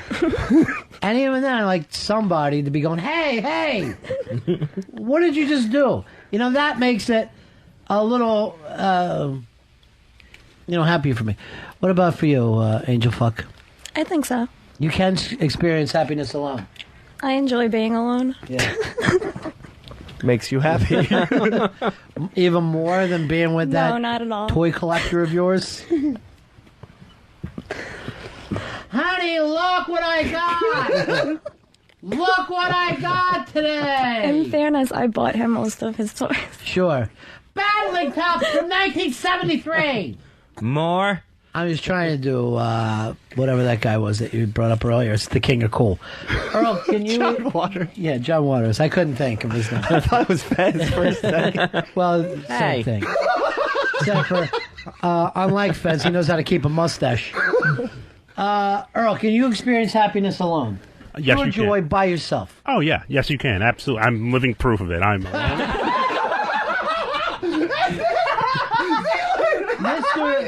Mr. Lovejoy. I am living proof of that, yes. So you actually can be sitting there by yourself, be happy. Yes. Literally be happy. Yes, absolutely. And I mean, this is someone who was, came from a big family. We had big events together. But alone, totally. I can totally do it alone. I don't know, Fez. I thought I could, and the more I listen to it, I say no. I don't think you can be absolutely happy by yourself. Because I've thought of times when I was happy and then wanted to call somebody.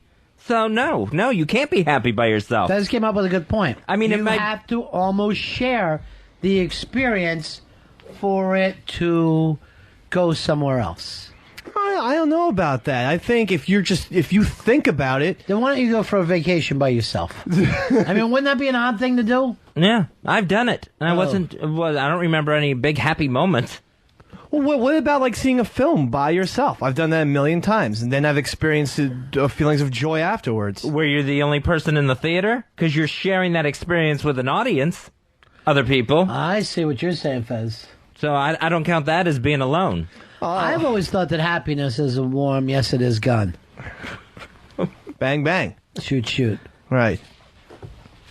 I don't know where we are on this one. Now we're torn back and forth. Fez has come up with some valid points. You know, getting off these drugs, Fezzy, has done just a great thing for you. It's been 2 days, 2 or 3 days. I can't even remember now. All right, here it is. You can be happy alone, but you can't enjoy something amazing if it's not shared. All right, let me give you this. Can you have a fantastic meal by yourself with a bottle of wine, joint, and go, this is a great night, and nobody's there to share it with you? Sure. Absolutely. I've often had a nice bottle of wine by myself. You alcoholic. And it's been delightful. Fez, Earl, you're the same way? Yeah, oh, absolutely. I've enjoyed a meal alone and just enjoyed every morsel. All right, let's say this, though. If I was going to say, hey, the three of us are going to a diner, or Earl, you can go to one of Mario Batali's place by yourself and have a great 5-course meal, not interacting with anybody, which would you pick? I would go Mario Batali. By yourself? I would go by myself. You believe him, Fez? No, he would follow us right into the diner. I think Earl would go to Mario Batali. I really do believe him. I think he is such a loan shark. That's not what a loner is. Loan shark gives people money. What? He's so fucking stupid. He's a loan shark loans people money. I don't know about that, Mr. Matt, you know what? Why don't you bet Fuddington another 2 weeks? No. Why don't you bet Fuddington another 2 weeks, you fucking maroon? No bets. Fez, where would you go? I would go to the diner with you guys. Yeah. I would go to the diner, but I still believe Earl would go to Mario Batali. What about this, Earl? I give you the opportunity to be with baby girl and angel fuck, or you go down to Mario Batali's and jack off in the bathroom like you normally In that bathroom, Batali's. Joe, you're on Ron and Fez. Yo, buddies. I think that any kind of happiness you have alone is just like contentedness. I think I'm going to agree. You're somewhat content to be, out of the storm. You have a moment of safety, but it's not a great feeling. Like, do you laugh at a TV show or something if you're by yourself? Rarely. Yeah. Very rare. But if you're in a movie theater and everyone's laughing, you're laughing along like a fucking maroon. I'll yuck it up. I'm not me. I yell, shut up, you fucking ham and eggers. You never heard a joke before? But it's a comedy. I don't care. Can't hear the next line. All right, we got to be careful. She just walked by. Hey, did she dye her hair or something? Yeah, it's gotten darker. There's like a streak or something, right? I think that's just age. You ready to give her a present that you want to invite her dad back into our lives? Do we have to? No, it's up to you. I would never make you do anything. I'm not apologizing, but I'll do that much. Apologize and do that. No. One or the other. I'll invite her dad back, but I will not apologize. As way of an apology. That'll be the apology. No. Why are you so stubborn? I will preface it by saying this is not an apology. Girls, you notice how stubborn he is? He's a very difficult woman. Very, very difficult. We all are. You really are, aren't you? Yeah. Headstrong. Yeah. Is what they call him on ronfez.net. Loan shark. That's our Fez Wiley. The loan shark. Pretty sure there's multiple meanings. Double down, big man. Double down. I'd love to do it. I'd like to Wikipedia it with you. No, I'm not going to say I'm 100% sure. Why? You don't pay off your bets anyway. No. You redheaded mess. It's getting no done. wonder you make little girls cry. That girl was fucking just too reliant on my company. I can't talk shit about her. If she, Yes. She was a child. You sick bastard. Busting balls, for crying out loud. All right, your chick says, Dave, that you prefer it when you drink alone, so then she can't be saying you drink too much. Oh, Jesus. I don't know about that. You're a raging alcoholic. And you don't have to share. I don't prefer that. I prefer to drink and have her be next to me and watch me, I guess. Yeah. I don't know. No, you were telling me outside how turned on you are with the fact that Angel Fuck and Baby Girl are here. You're saying this is the best show ever. Yeah. Is it because of the cards? Yeah, I think the cards have a lot to do with it. When am I going to get a card, girls? Or am I not even number one? You're number one. I don't feel like I'm number one because, look, I don't have a card. No one has a card. You know why I lost my license today? I had to cancel my card. If I would have had that card, I would have had to cancel my baby fuck card. Oh, man. Or somebody out there else was out there using it. There's little Lene going by. And oh, look, Ben's following her. That's Graz, the intern. Is that really? Yes. I thought Ben was back and he swallowed something. Buick. All right, come What? on. This is why you end up apologizing to people. Just swallowed something was enough, not to make it large. All right, so you're going to apologize to her. No. Invite her dad back and say that you were wrong. I am not saying I was wrong. I wasn't wrong. It's time to get over it, though, you know? I mean, I think it's the stress. Yeah. You're in huge trouble today. Why is that now? Something you recently said. I don't know what it was. I don't know what I said. In the past 10 minutes? Yeah. What, the little girl's all pissed off at me still? No. She shouldn't be listening to a radio show. No. I forgot to tell you something. You're married. While you're checking out these chicks that you said was the best day ever. I said nothing. But I was talking about how Angel Fuck and Baby Girl contribute to the material. Wait, this is your thing that she's got up in front of the Paltalk? Yeah, there's Boba Fett right there. And you can see it's not... It's gigantic. Right. That's why I said it's better than the rest. It's not a small action figure. It's about 14 inches long. What if it got broken right now on Paltalk? That would make her a legend. Right. She breaks this for the way that you speak. I would hope she wouldn't take his head off or do anything You know bad. what? Now that you're married, you got to stop looking around so much. I don't look around. I notice... Noticing a beautiful woman is like noticing a fluffy cloud that goes over a mountain. What? It's something that observant people do. And You remind me of a poet that smoked angel dust and doesn't know what it's doing anymore. I think they're nice. That's Who's all. nice? Why, our breast? Angel and Baby. Them two. Why? Oh, jeez. There goes the head. Come She's on. destroying No! it. She's destroying it. There goes Boba Fett. She ripped the fucking...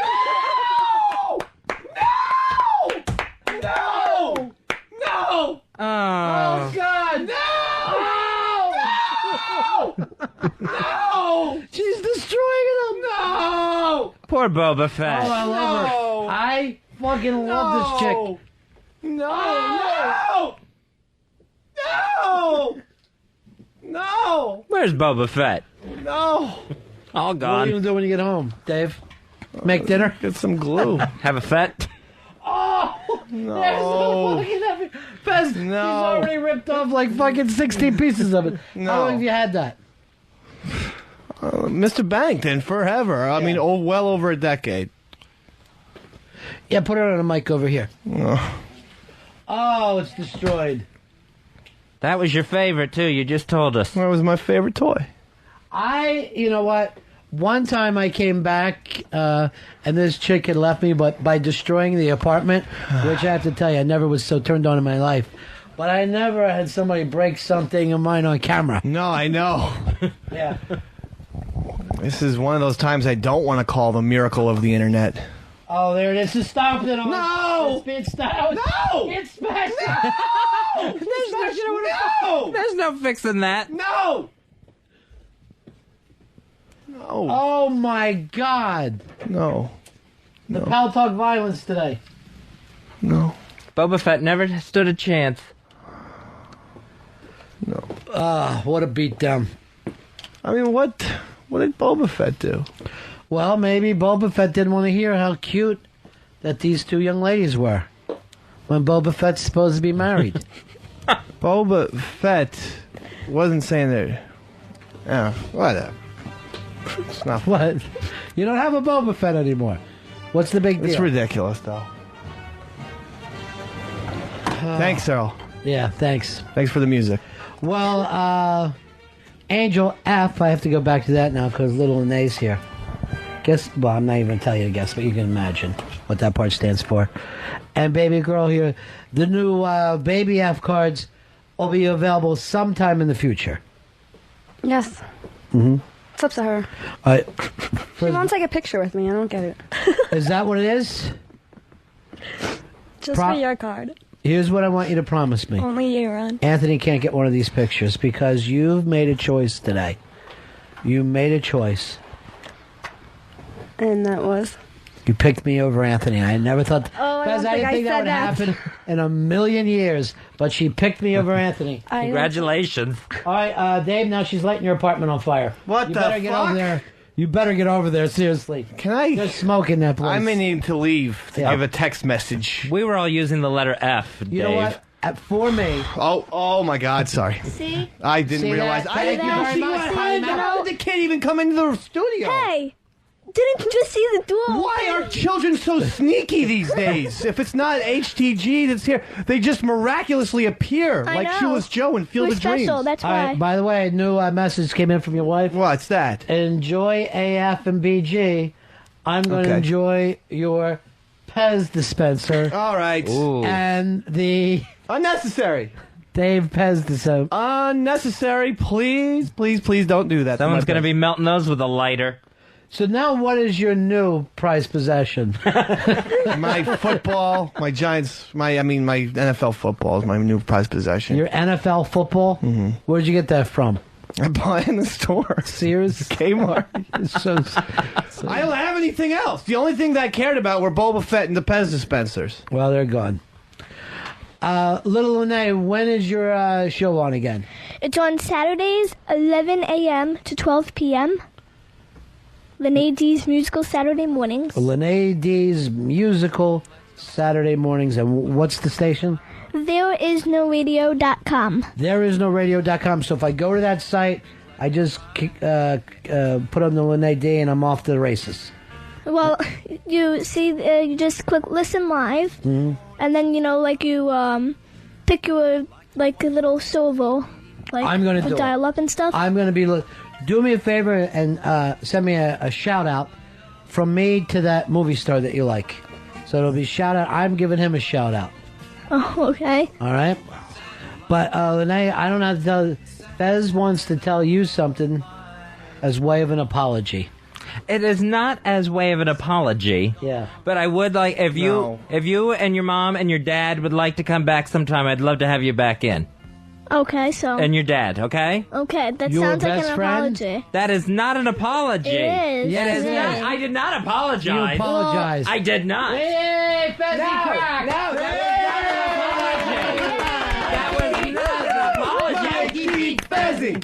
Mikey beat Fezzy! Mikey beat Fezzy! I did not apologize. Yes, you did. Mikey beat Fezzy! Why is Mikey the room beat moving? Fezzy! Mikey beat... My head hurts so bad today. Oh, there's the Pez dispenser. No! No! And that was an original. That was Leia. Oh my gosh, they're getting twisted and strangled. What did Leia do to anybody? Why is the room shrinking? Oh, every one of them she's breaking. Bye, Yoda. Why don't you stop saying nice things about other women? I don't say nice things. Or saying what your favorite toys are. They're nice people. What do you want me to say? I gotta tell you, I love her when she's like that. So that's my absolute favorite. Okay. Something else is going on. My harmonica? Yeah. She had a wipe with that. Oh. Well, she's doing everything else. All right, Fezzy lost to Mikey D today, and Did it not. happened when they congratulations. Did not. You won the war for your family. I didn't apologize. Yeah! I did not apologize. Please tell your father we'd love to have him come in at any time. Okay. And welcome back. And this time, Fez, behave yourself. I behaved myself last time. No, you didn't. And this I'll take it means all back. Gap is back on, Fez. Well, that's up to Paul Lowe. Paulo's willing to have it back on. Sure he is. I know he is. Fez, you collapsed. Oh, man. She hasn't stopped destroying stuff. She's going through your drawers. No. Can I just say this right now? Yeah. I love my baby. Who's Casey? Girl. Casey? Your baby Boba Fett? My wife.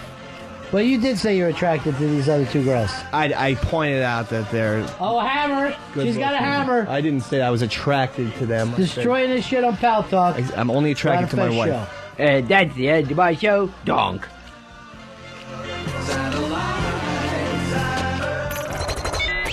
Ronnie B. Fez W. The Ron and Fez Show.